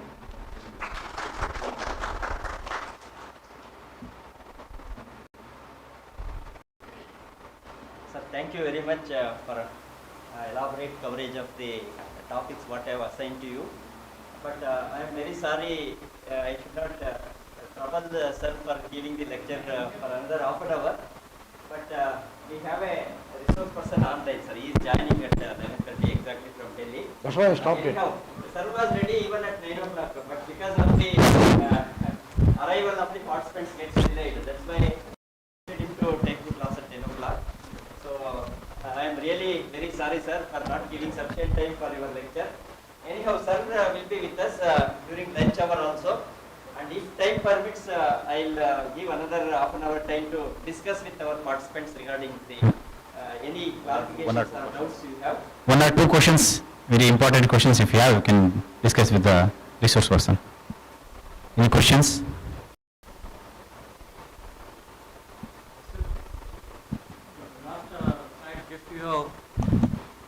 Assigned regarding the ITK, apart from that, in our horticulture produce more than on an average 26% crop loss, post-harvest losses is there.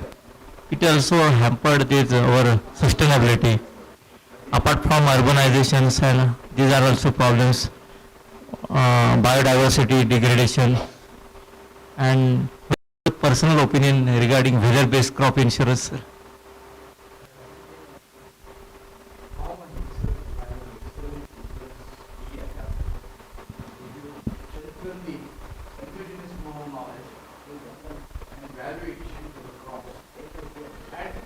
Support with various warehouses.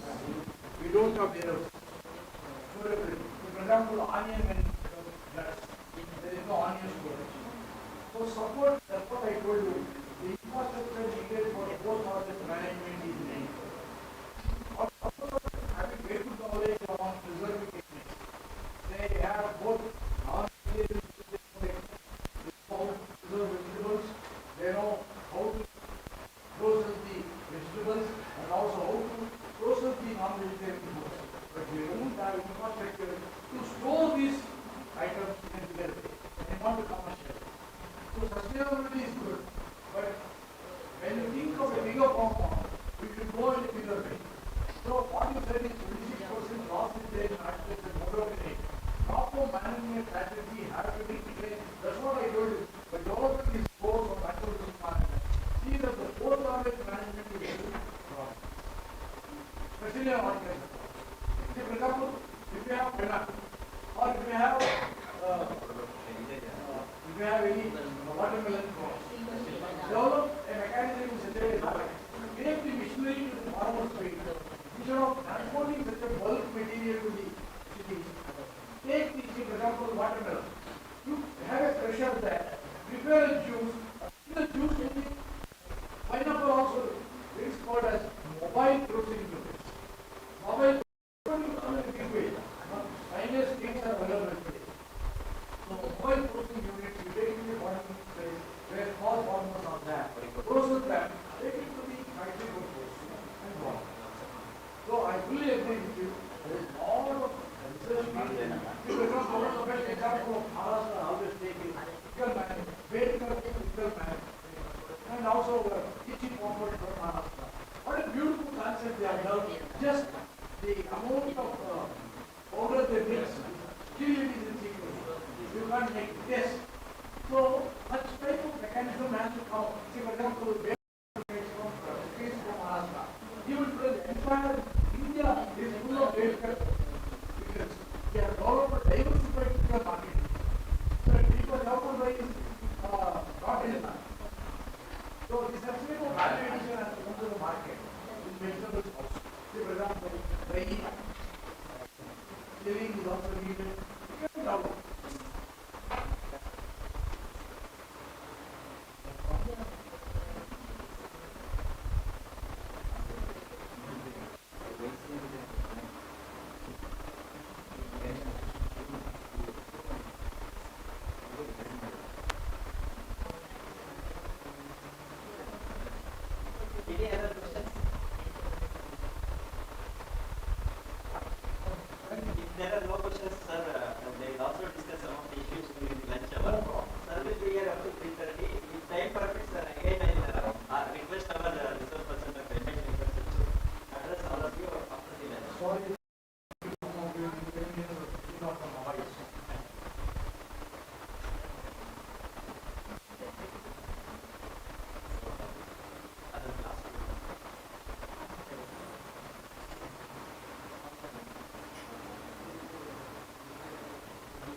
Hello, sir. Hello, yes, morning. Good morning, sir. Is it audible, sir? Yes, I am audible. You are audible, I hope I am also audible.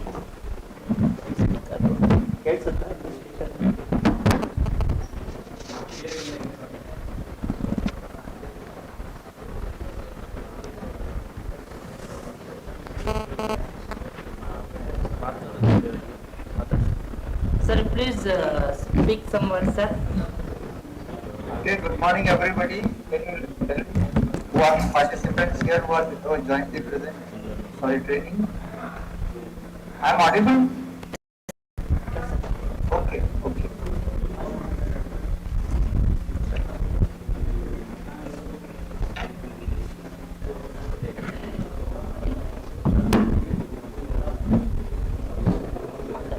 Good morning, sir. Good morning. Good morning. Silence, please. Is it audible to all of you? Okay. Sir, very good morning to you. Good morning again. Good morning, sir. Sir,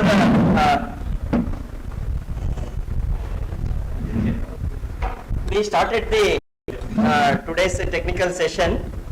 So we have participants from 5 different universities, sir. Participants are from Dapoli, Maharashtra, PJT, SAU, Telangana, and we have participants from UHS Bagalkot, UAS Bangalore, and also UAS Dharwad, and also from UAS Raichur. Totally 25 participants are here, sir. So all are in the cadre of assistant professor from the different disciplines of agriculture subjects. So today is the first day of our program.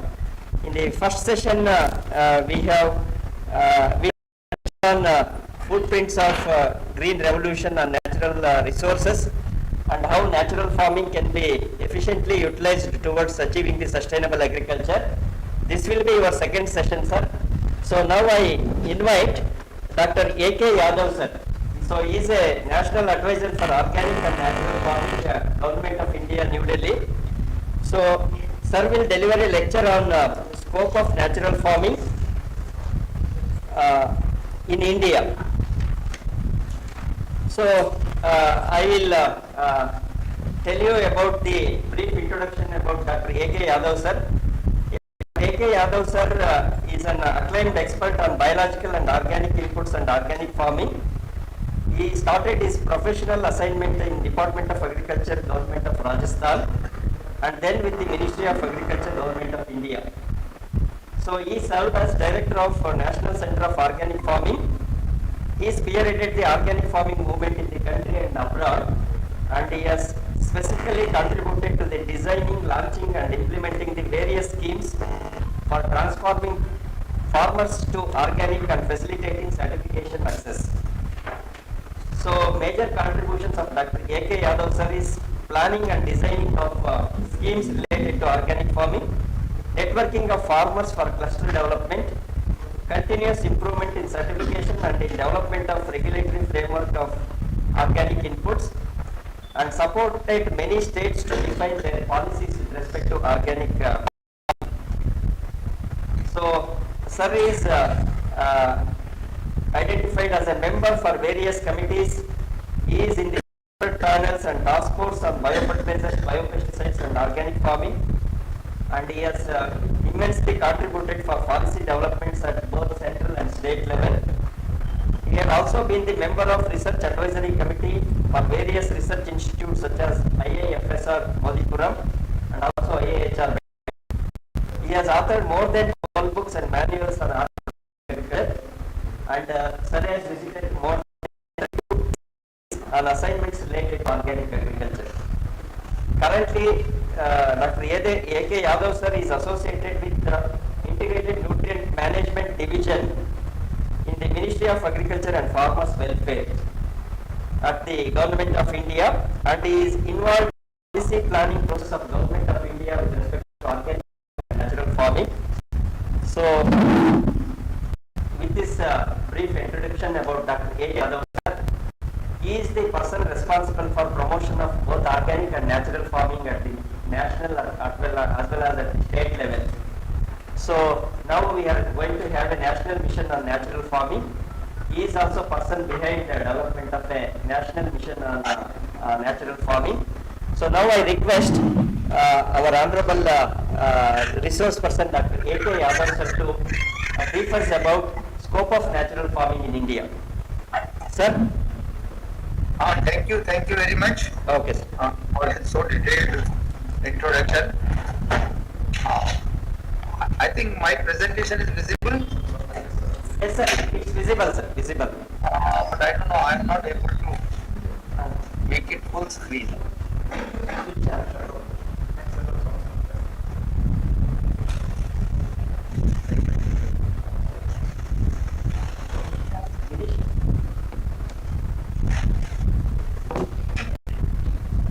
Just. Now, is it clear to you, sir? Yes, it's clear to me. Okay. Actually, I'm trying to make the presentation full screen, it's not getting. So I'll share it and share it again. Okay, sir. You go to presentation mode, sir. Presentation mode, but actually the presentation mode tab is not visible here. So, let me do it again.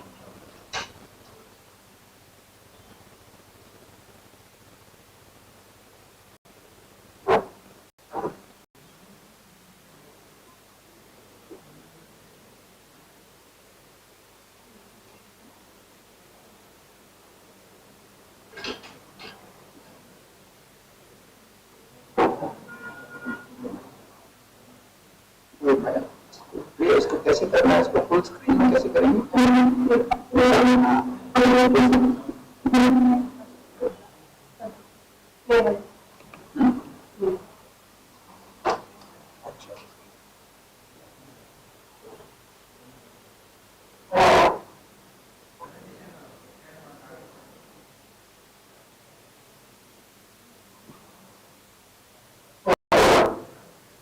Hello? Yes, just I'm sharing. Yes. Sir.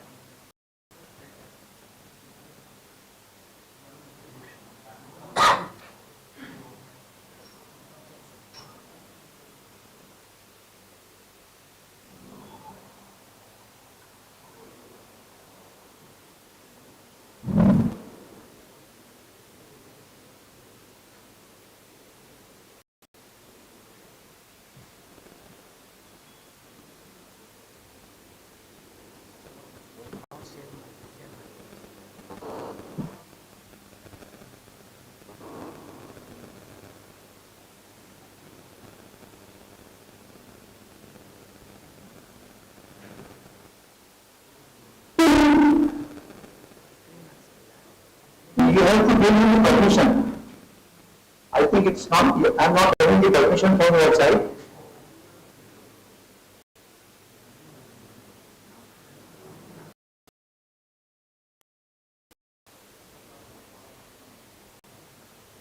No, it's coming.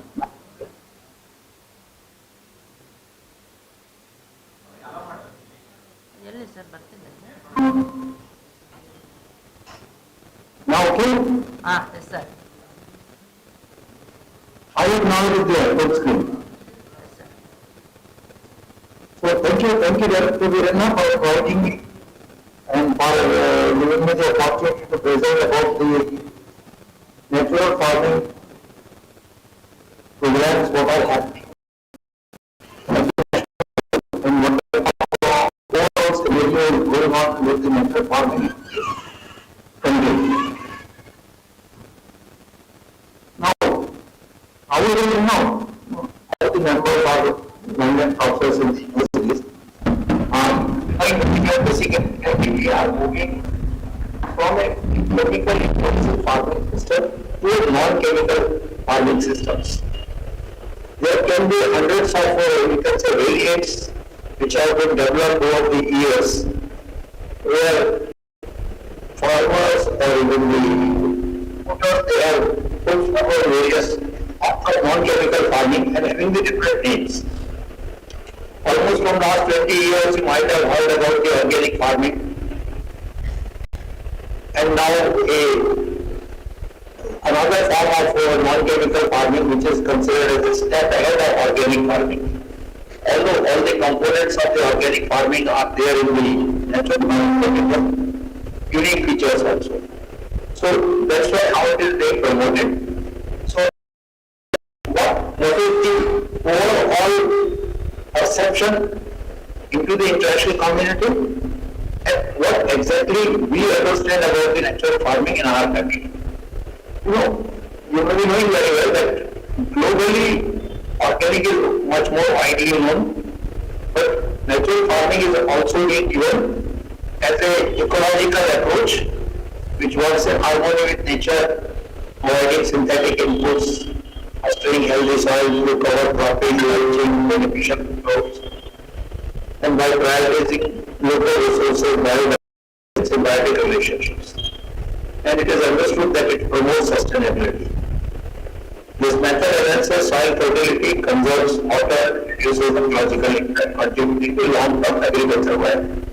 And now if you see all those aspects, they are basically the words which are enshrined to all the philosophies which are promoted for the now. But if we come down to the Indian context, it is slightly more focused. Our Indian natural farming is more based on mineralization, biomass recycling through mulching, soil regeneration through use of indigenous and crop protection through on-farm botanical confections, in exclusion of on-chemical inputs. Natural farming in India is very peculiar and slightly different from other countries that it prohibits the use of any form of purchased inputs. It will be chemical, it may be organic or otherwise. Now these are some of the benefits which are being put forward, that it discourages the environmental exposure to pesticides and chemicals.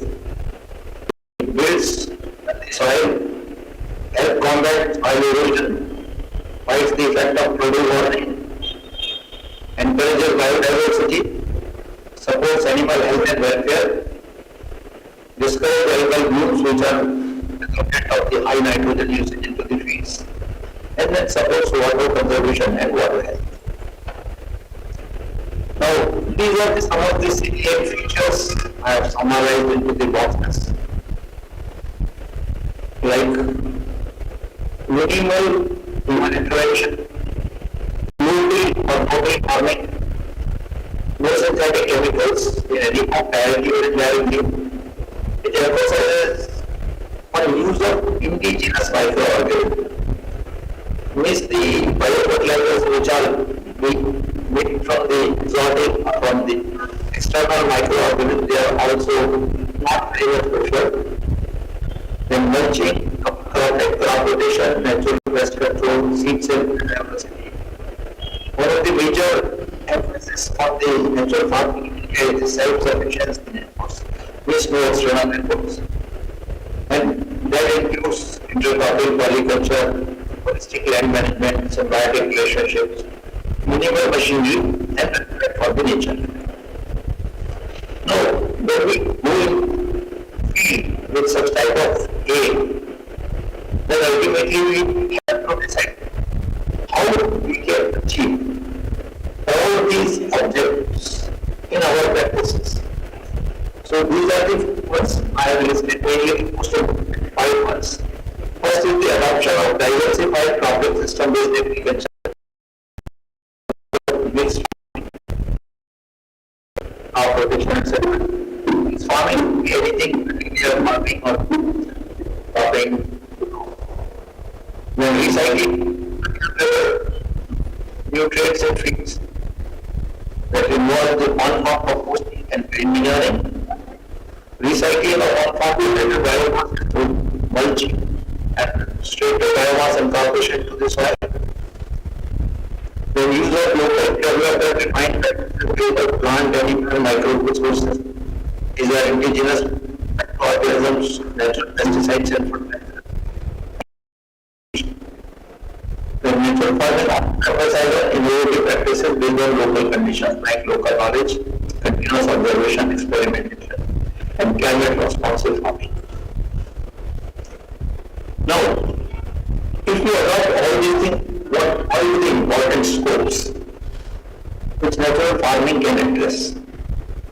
So, I divided into 6 categories. First is the environmental, which helps into the soil health, builds biodiversity, supports water conservation efforts, and reduce or minimize burden. Under economic scope, it provides cost efficiency to the farmers. There is also a scope for premium pricing and is resilient. Among health scope, we are not going to put the chemical inputs, we provide the nutritious food and no residues. Among the social sector scopes, empower the communities, connect them with the nature. It also encourages the innovation through the technological aids and globally, finally, climate change sustainable development goals. Now, how is that grown in our countries? Around 5 years or 4 years ago, a concept of which was based upon the basic 5 ways of farm inputs. And there were 5 important points. The diversified multi-cropping systems, use of the non-urine concoction, Shivamogga and Shivamogga, then mulching the oil through the organic or green oil, then WAPSA management into the soil, and finally the plant botanical concoctions. But these were the ones where the entire movement basically started. But over the years, new thoughts are coming, the farmers learning are also being created. So now what we see today is a dynamically evolving. There cannot be one system for natural farming. It can be different at different places, and time also at one place also. It will be evolving.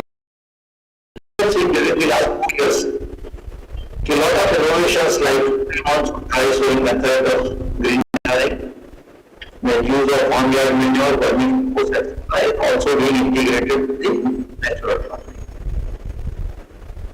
One more question has been integrated in community approach. But there are now, because our natural farming is largely dependent upon the cattle. Many farmers nowadays do not have the.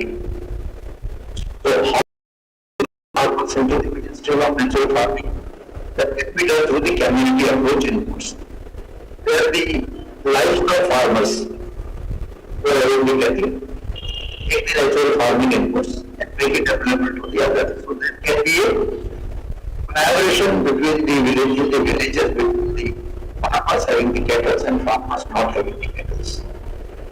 Now, we have been frequently listening about, there is a confusion about what farming, what is organic farming. What I request is, we have to move chemical intensive farming to the non-chemical farming. Now, this may not happen overnight.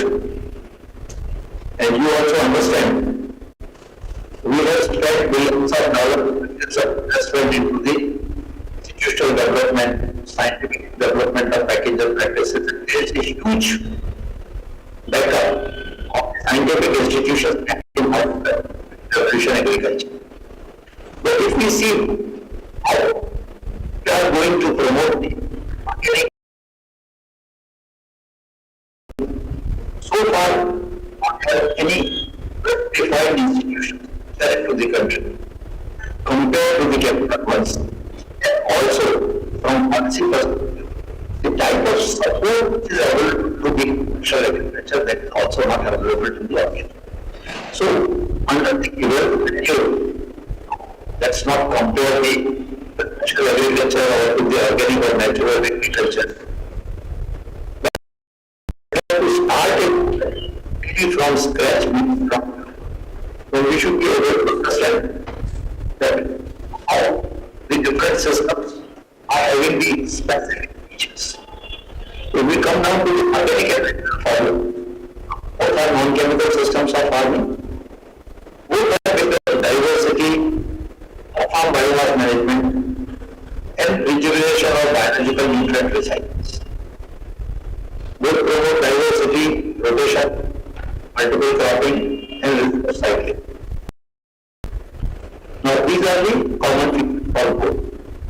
Now what is unique into the organic farming is that organic farming is open for use of farm organic and biological inputs. Organic farming is also open for multi-nutrient action through use of minerals such as lime, mine, phosphates and minerals of micronutrients. Organic farming is widely recognized world over, backed with regulation, standards and certification. And developed trade is there.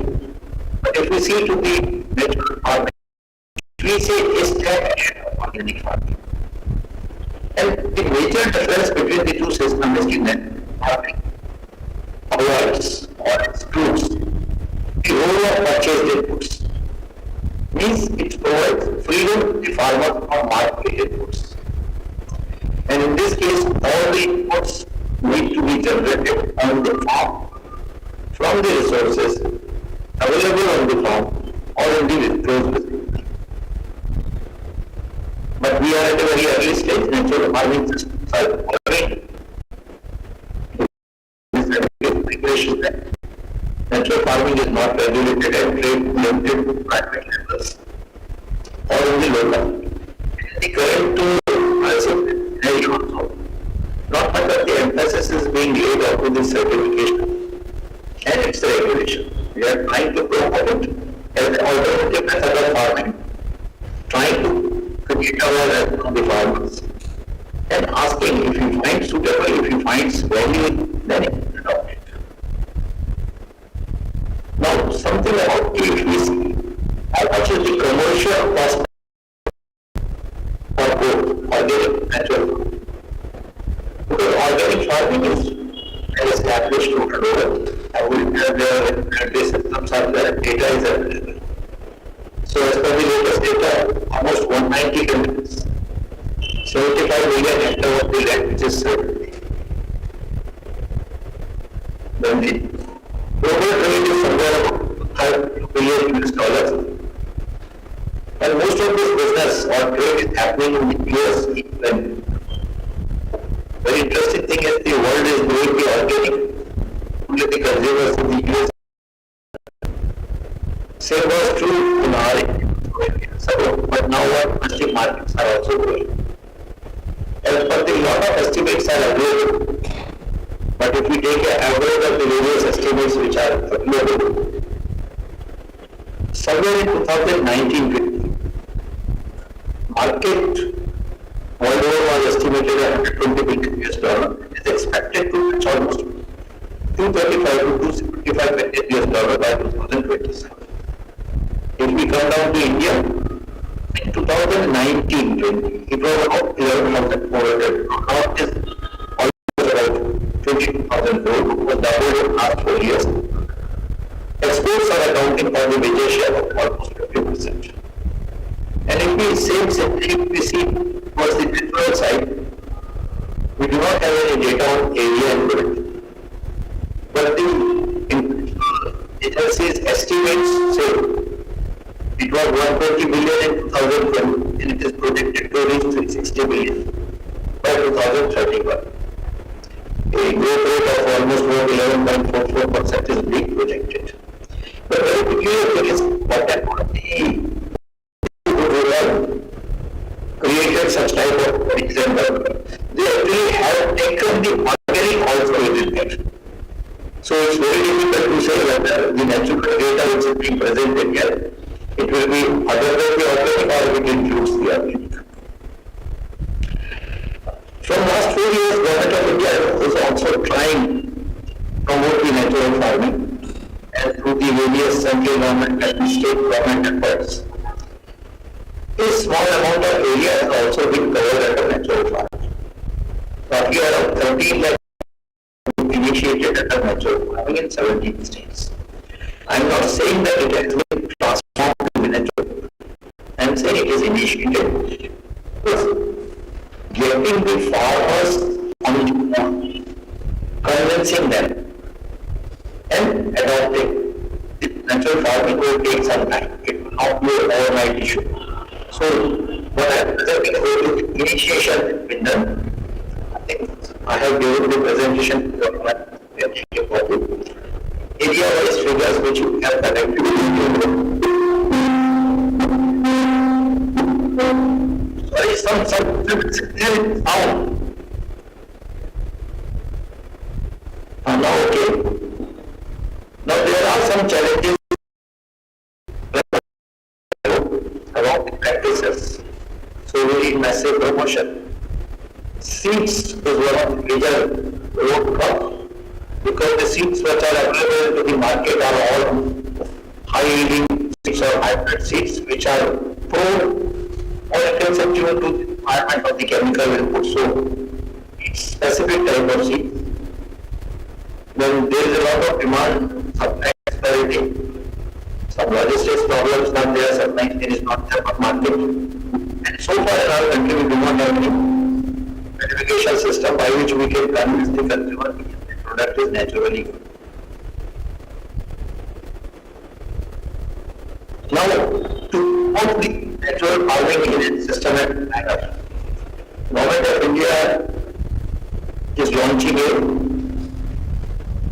national mission of natural farming. This where the natural farming is being promoted to the mission mode. Now, when we conceived the idea of promoting the natural farming to the mission mode, then our basic thinking was how to take it forward to the farmers. Where from last 70 years we have been promoting another set of farming system. And what we realized in natural farming is not just about doing away with chemicals. It also requires so many things. So we have to understand the natural farming away from the binary view of chemicals versus sustainable. Sustainable agriculture, food systems, enhance nutrition density of agricultural crops.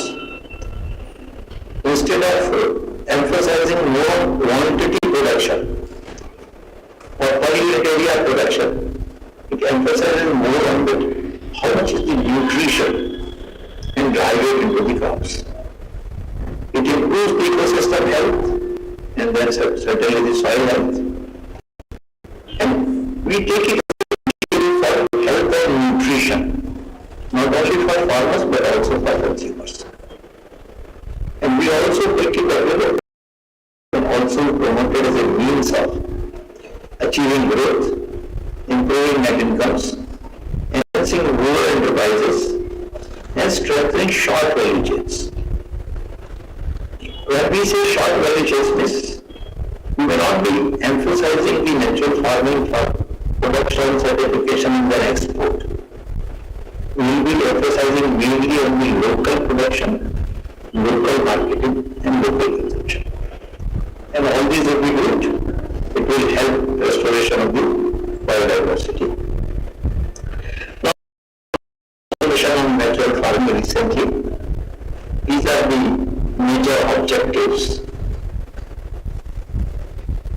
to promote alternative system of farming for cost reduction and increasing income of farmers, to popularize integrated agriculture animal husbandry model based on basic cow and local resources, to collect, validate and document natural farming practices being practiced in various parts of the country, and to encourage participatory research with farmers on further upscaling.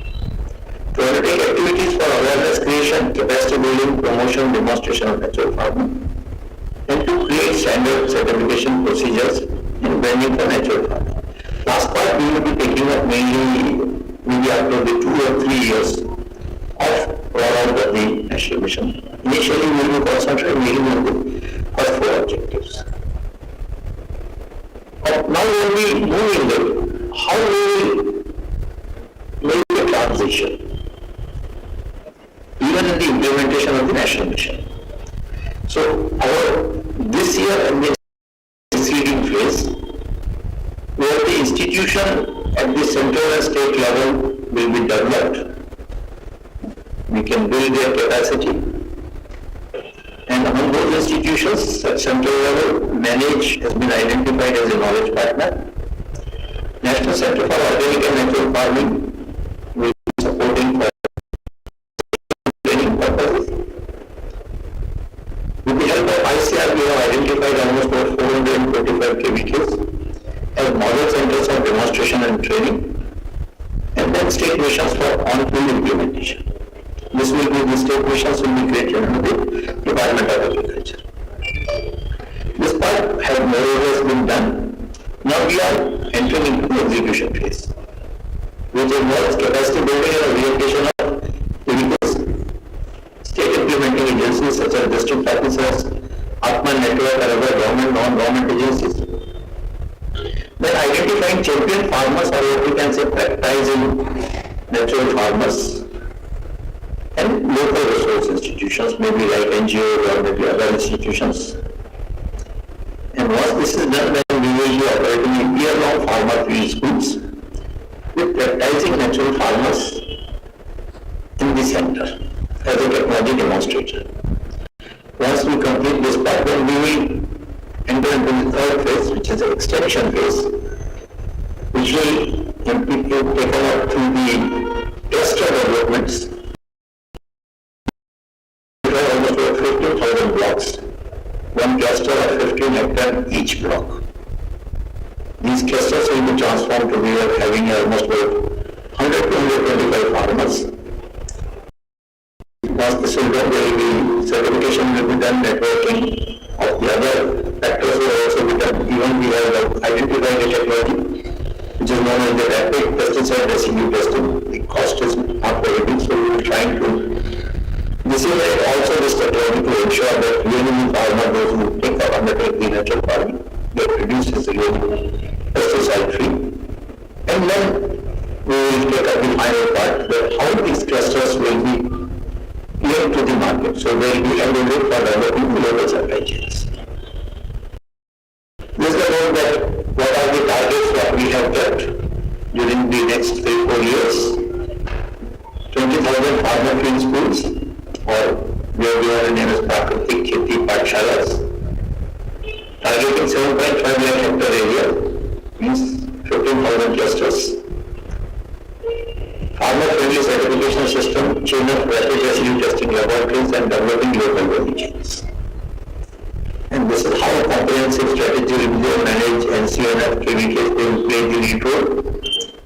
Then the master trainers and champion farmers. On-field schools will be taken up. When winning farmers will be coming out of the farm field schools, they will be registered under the clusters. And then, over a period of time, we can also think of federating these clusters into the FPOs. And also integrate a simplified certification system, helping them branding and market linkages. Now in this one, when we launch this one, we also find out what major deficiency in many of the areas, especially in intensively cultivated areas where chemical input usage is high. Now farmers are not rearing the cattle. fundamental inputs which are needed for the natural farming are derived from the excreta, dung and urine. How this can be done? So, a new concept has been added to the National Mission on Natural Farming with the establishment of 10,000 bio-input resource centers. These bio-input resource centers will be established close to the area where we are going to take up the farmers field school and as well as where we are going to create the clusters. These will be operated mainly by the self-help groups, our Krishi Sakhis, even FPOs, or even the local rural entrepreneurs, those who have got access to the cattle dung and urine. And they will be developed in such a way that they can create a small production facility in the rural area villages where they can develop such type of Shivamogga, Vigyana or botanical concoctions for plant protection. And then they can sell it locally to the farmer who are going to adopt the natural farming. And those who are not able to make these inputs by themselves on their own.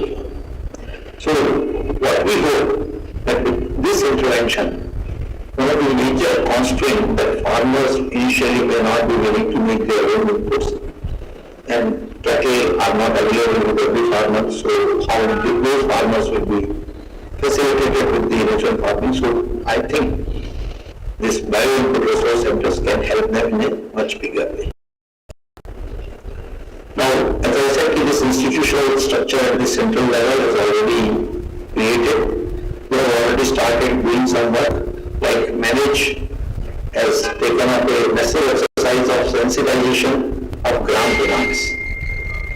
Almost about now 97 sensitization workshops were done, and almost about 57,000 gram plants were informed about the benefits of the usefulness of natural farming. These were the awareness of sensitization workshops. Managers have also undertaken trainings to create 550 master trainers belonging to many states. Lot of literature which have been collected from the farmers and advertising farms that have been compiled and translated into 22 regional languages. Videos have been prepared. States are taken by the Manage. And now online orientation course will be started in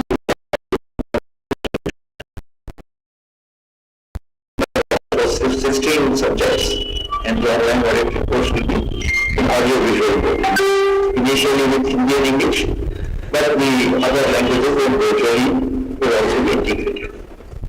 Similarly, NCRF has been identified as a nodal agency for certification, training, documentation and dissemination of best practices. They have also taken up certain activities, they have trained the youths and continuously they are training.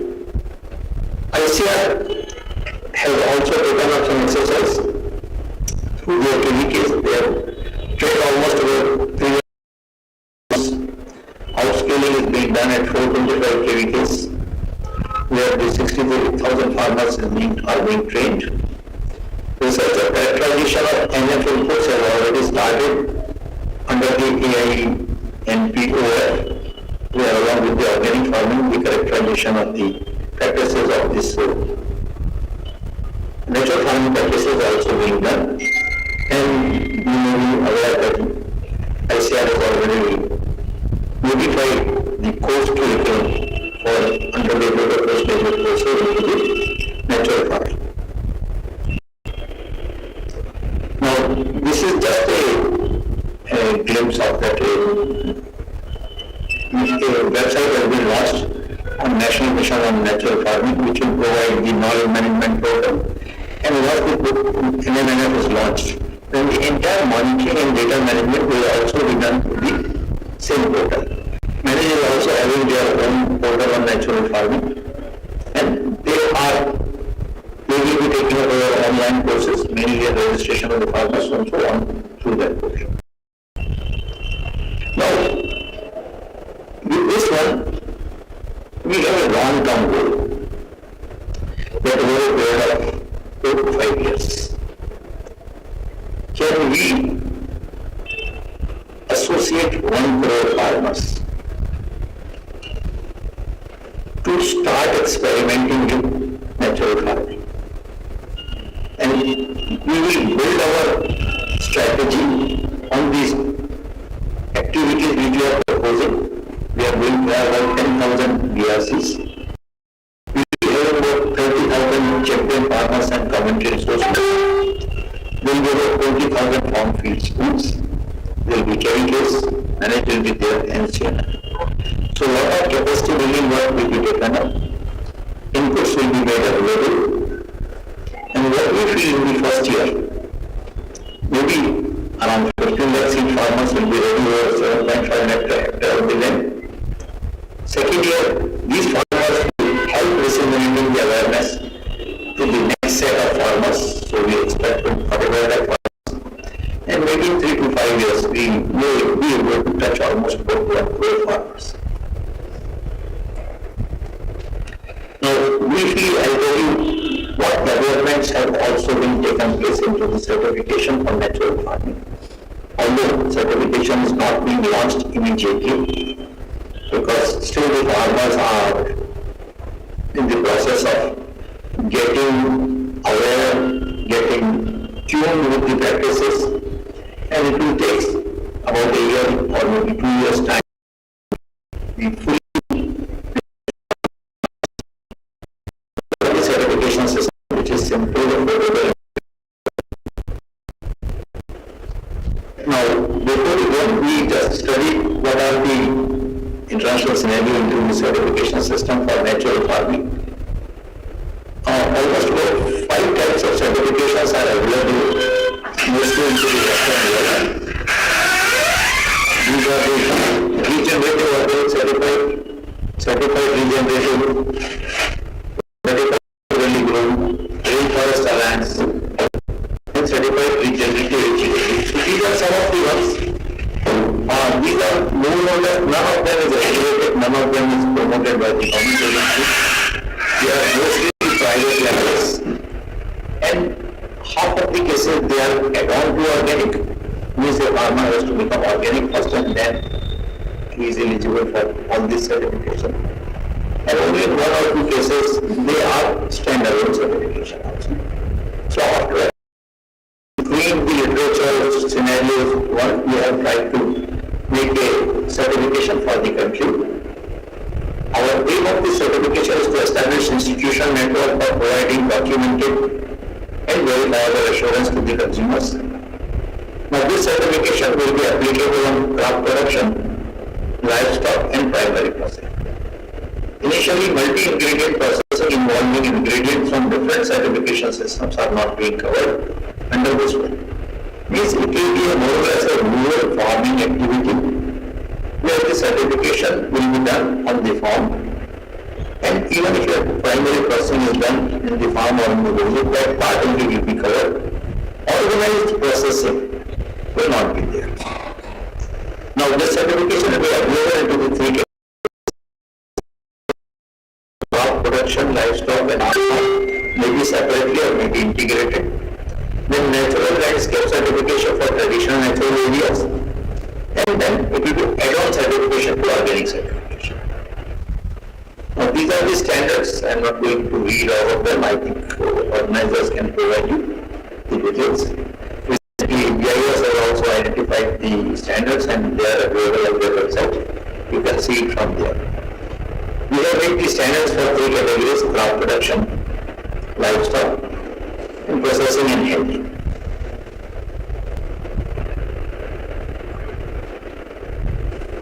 Now, what is just a brief of how the certification process will work. No documentation in hard copies will be needed. Entire documentation will be done through the Natural Farming Certification System portal, which will be a part of the National Mission Natural Farming website. Anybody who wanted to get certification, he has to apply online through certification portal and take a pledge. We have to create the group. That group will undertake the peer appraisal to collectively decide on compliance. Basically, make self-decision on their certification status by the group itself. Then group A will take the peer appraisal. And once they do it, their verification will be done by the local authorities. It may be a Gram Panchayat, block level, agriculture department official, Atma official, or any authorized civil society organization or local SHG legal which have been authorized for such type of verification. Just based upon their verification, the certification will be given. Initially, for 2 years, the cross verification by these authorities will be necessary. And once they have proved to be trusted, integrity is good, then there may not be every year or every season's requirement for verification, and there will be only the random verification after some time. All certification activity will be done through the portal. Certificate will be generated from the certification portal. Individual producer obtain verification report from local designated authority. And whatever certificate will be generated, so that will be valid for that particular crop season. We also have a proposal on which we are still working. With that, each certificate will be issued with a QR code that can be affixed on the produce, and this will provide the entire traceability. Anybody can scan that QR code. We have initially developed it, but we are facing some teething problem, and that is then I think that portion will also be there. So this QR code will also come automatically with the certificate. So as you complete all the activity, you are eligible for certificate, you get the certification, you get this QR code. Now, the institutional structure of the traceability platform will work. Department of Agriculture Farmers Welfare will be the controller, NCLS will be the secretariat, local authorities will be the authorization authorities for verification. Even block level also some verification will be done. And individual farmer group or on-farm processor, they can be certified. Now this is how this traceability will be maintained through this QR code. Thank you. This is all I wanted to say.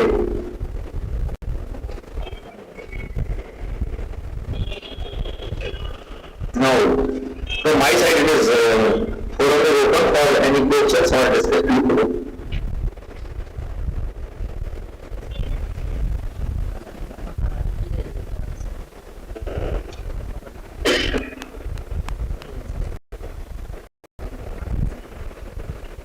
Hello. Sir, Yes. Thank you very much, sir.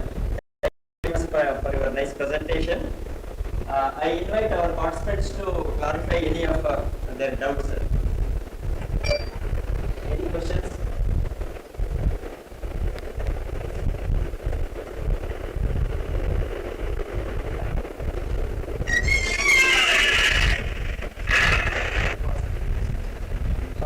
Procedure. Namaskar.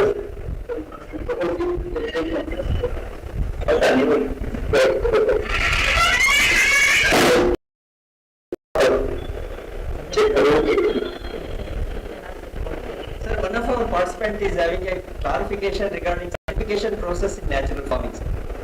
Yes, please. What is the question?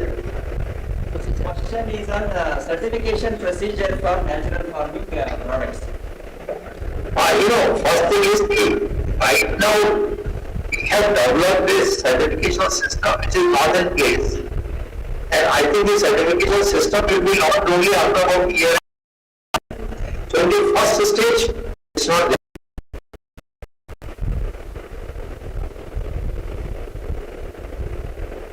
Any other questions?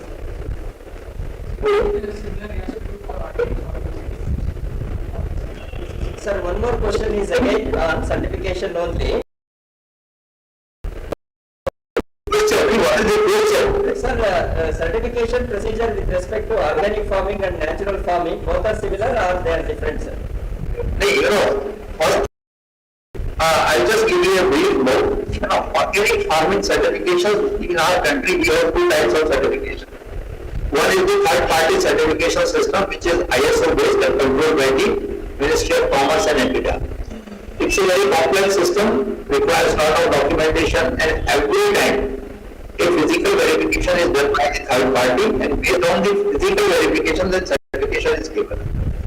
We also have another certification which we call as the PGS India Organic Certification, where the regional councils are there, where the farmer will do themselves, they upload their information and they report and the recommendation on the portal, PGS portal, and then the regional council undertake the random verification of those farmers, and based upon their outcome, they allow the certification. So now, if you compare natural farming certification, which we have proposed, is slightly different. Here the standards are much simpler, very easy to understand, no documentation is required, and here the verification will be done not through the distant agencies, but by the local authorities, maybe in the gram or block. And as I have said already, the standards needed difference between the organic and natural is both the systems basically depend upon the same type of systems, while organic is open for use of external organic inputs and biological inputs. Like you can buy the compost from outside, you can buy biofertilizer, you can buy biopesticides. You can also use the blind correction. You can also use gypsum. Or wherever you can determine some micronutrient deficiency through test, you can also use the mineral of the particular micronutrient. But in case of natural farming, all other practices remain the same, but any purchase, use of any purchased input or bringing from outside is not allowed. All the inputs are to be produced on the farm from the resources available on the farm or the local facility or the village. That is the main difference between certification will be more or less a local verification based certification. And major reason for this difference is that initially we are not planning to launch the natural farming products as the standard products for the long distance markets or the international market, but we will be targeting mainly for the local market.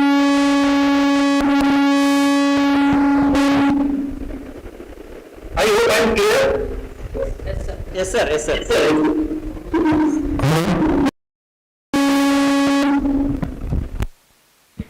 Hello, sir. There is a lot of artificial insemination in animals by the rule, but it is either located or exotic breeds.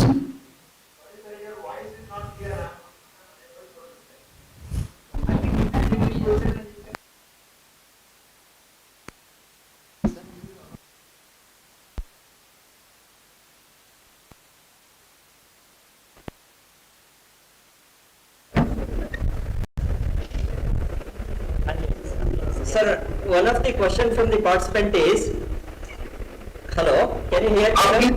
Please go ahead. Whether artificial insemination in livestock animals is allowed in natural farming, sir? Artificial insemination is allowed, yes. And again, it is for the local made only. Local, Actually, it's standard because we try to make it as simple as possible, so we have not mentioned anything about the local breed or exotic breed, nothing like that. Any breed, any breed.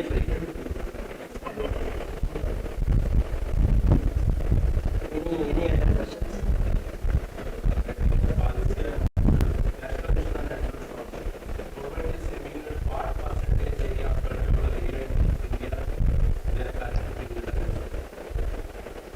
Sir, one more question is, Yes. when you plan for national mission on natural farming, what is the target for bringing the target area for bringing the area under natural farming, sir? What percentage of land area can be brought under natural farming? We organize that very fast. You know, we are starting a program and starting a transition process. So we are not thinking of transiting, say 10% area or 5% area, nothing like that. With the national mission, our initial activity will be to try and transform minimum of 7.5 lakh hectare area under natural farming. And along with that, I to awareness 20 lakh farmers and try to create awareness and information dissemination to about 1 crore farmer over a period of 5 years. Our purpose is initially to create awareness, to tell the farmer, tell the benefits, disseminate the practices, focus only on very few farmers who will act at other demonstration center. And if farmer will see the value in it, then they will come forward and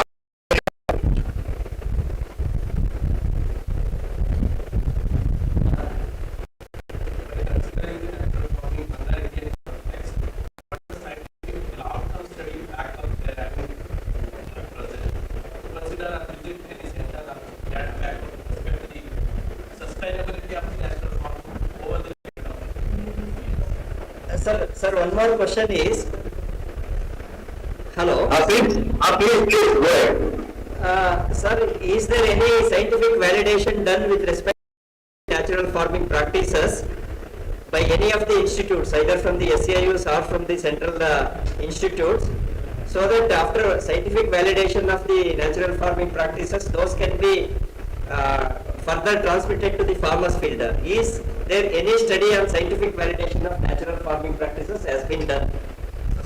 Yes. Actually, one thing is there now, the scientific validation of certain practices is being taken up by the All India Network Project on Organic Farming and Natural Farming. But all those studies are underway. So far, not much of the results are available. Now the question is whether we can disseminate the practices without the scientific validation. We have done lot of studies.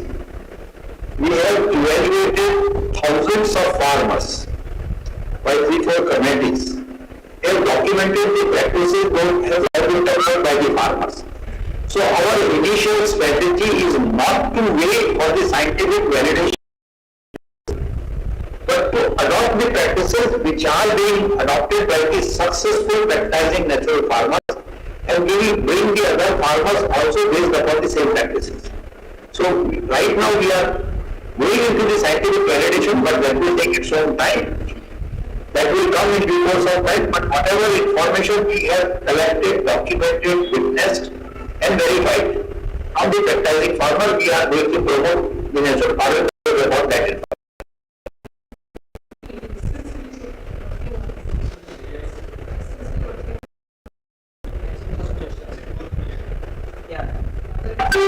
Sir, one more question is, Please carry on, no issue. sir, we already have a National Center for Organic Farming. I think now Yes. it is renamed as National Center for Organic and Natural Farming. Yes. Some of the participants are asking whether there is any nodal agency of ICR which is working on natural farming. So, am I right, sir? Our National Center on Organic Farming is also looking after natural farming. First thing is, Yeah. yes, this is true. The National Farming has been renamed as a National Center for Organic and Natural Farming, and all the regional stations have also been renamed as a Regional Center for Organic and Natural Farming. We are taking up the training program and capacity building program. So far, no central or nodal institutes have been notified by the ICR. I think gradually we will come up. Initially, first phase, about 425 KVKs have been identified. The program will be launched through them, and awareness program documentation, everything will be done. Will be the main coordinating institute for the program will be coordinating with the KVKs.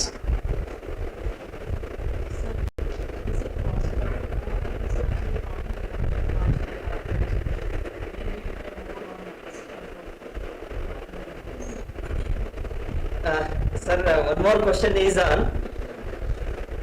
Sir, can you Okay. hear me, sir? Please go ahead, no issue. One more question is on whether this natural farming is commercial crops. commercial crops are high nutrient requiring crops, like chili, cotton and other crops. The other problem what we noticed in natural farming is, it's okay with respect to nutrient supplementation, but when it comes to pest and disease management, it becomes a Herculean task to control the pests and diseases by using all these concoctions prepared from out of plant products, sir. That's the one question asked by the participants, sir. You know, if you understand the chemical control systems, the basic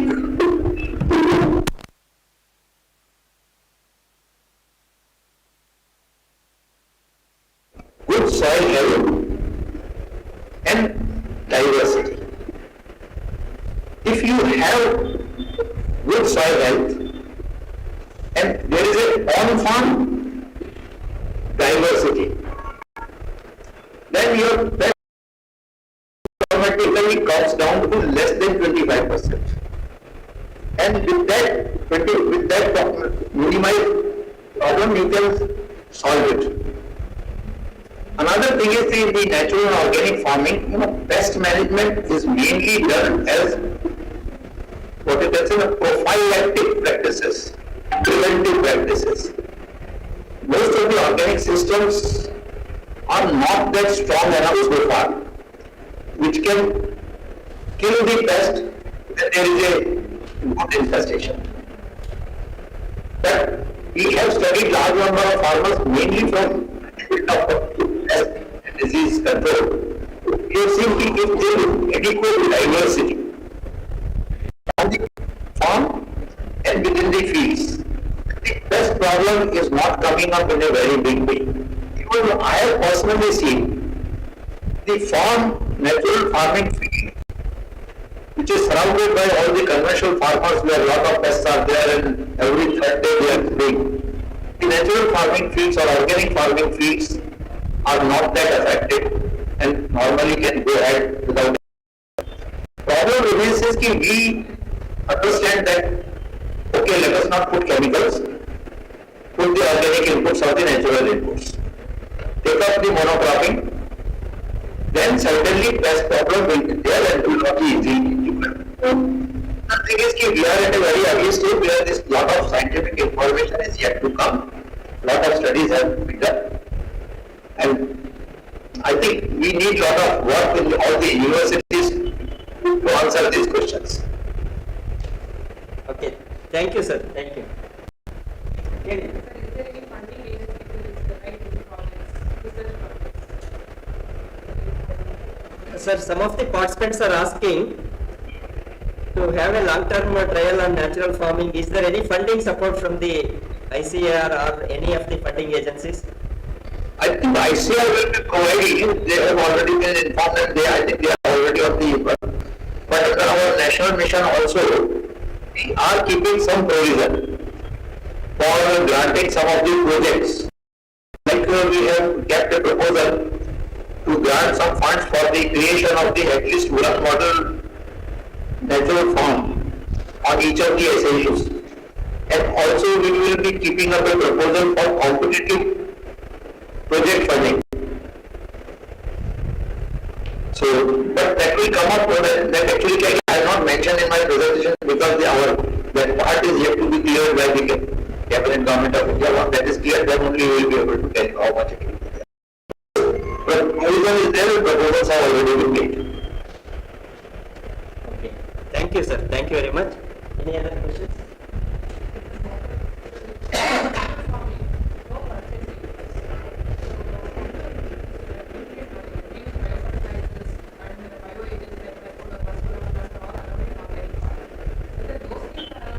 No. They are not allowed. No. Organic farming is entirely different from natural farming. They are not allowed in natural farming. I clarify that. One thing I will clarify again. Organic farming and natural farming is not entirely different. They are very much similar. Only difference between the two is organic farming gives a scope to use the inputs brought from outside. While natural farming says no, all the input should be generated from the for the farm. Sir, That's it, all natural farmers will also be organic farmers. Sir, But organic farmers may not be the natural farmers. So that's what they are asking, sir. Sometimes it's very difficult to prepare all the inputs on the farm itself in the natural farming. Yes, I fully agree. Unless we create the diversity and we do it, that's why we have kept the provision for creation of the bio-input resource and 10,000 bio-input resource centers will be established, mainly to facilitate the supply to the local areas. Okay, sir. Okay, so thank you very much. Sir, thank you very much, sir, for sparing your valuable time. I know you are very busy at the headquarters. Nevertheless, you made it possible to address all our participants. On behalf of the university and on behalf of all our trainees, I profusely thank you. Thank you very much, sir. Thank you very much. My good wishes to everybody. Good wishes for the upcoming festival season. Okay. All the best. Thank you. Okay, sir. Thank you. Thank you very much, sir.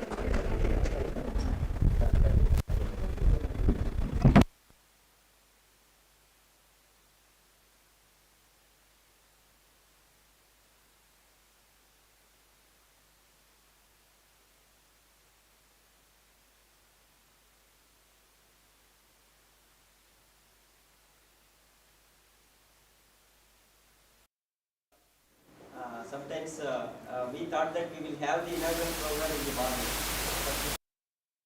It has been postponed to afternoon. So hurriedly we fixed up the classes. So you can face some difficulties also. Please bear with us, and from tomorrow onwards we are going to have a well-planned classes. Okay, with this we will close today's morning session in the guest house itself. So immediately after having the lunch, you come here for the afternoon class exactly at 2 o'clock. From 2 to 3:30 we will have one more class. A resource person is coming from Dharwad, US Dharwad. They have done some long-term experiments on natural farming. So he will be coming in the afternoon session, and he will tell you all the latest concepts of natural farming. What are the principles and practices and concepts of natural farming? So it will be very much useful to all of you. Why we are having online classes is because some of the resource persons, they are telling their difficulty to come over here from faraway places like Delhi and other places to here. That's why for some of the classes we made online class arrangement. Some other, more than 50% of the classes will be on offline only. So with this we will close today's morning session classes. Let us break for lunch, and after having the lunch, please be here by 2 o'clock.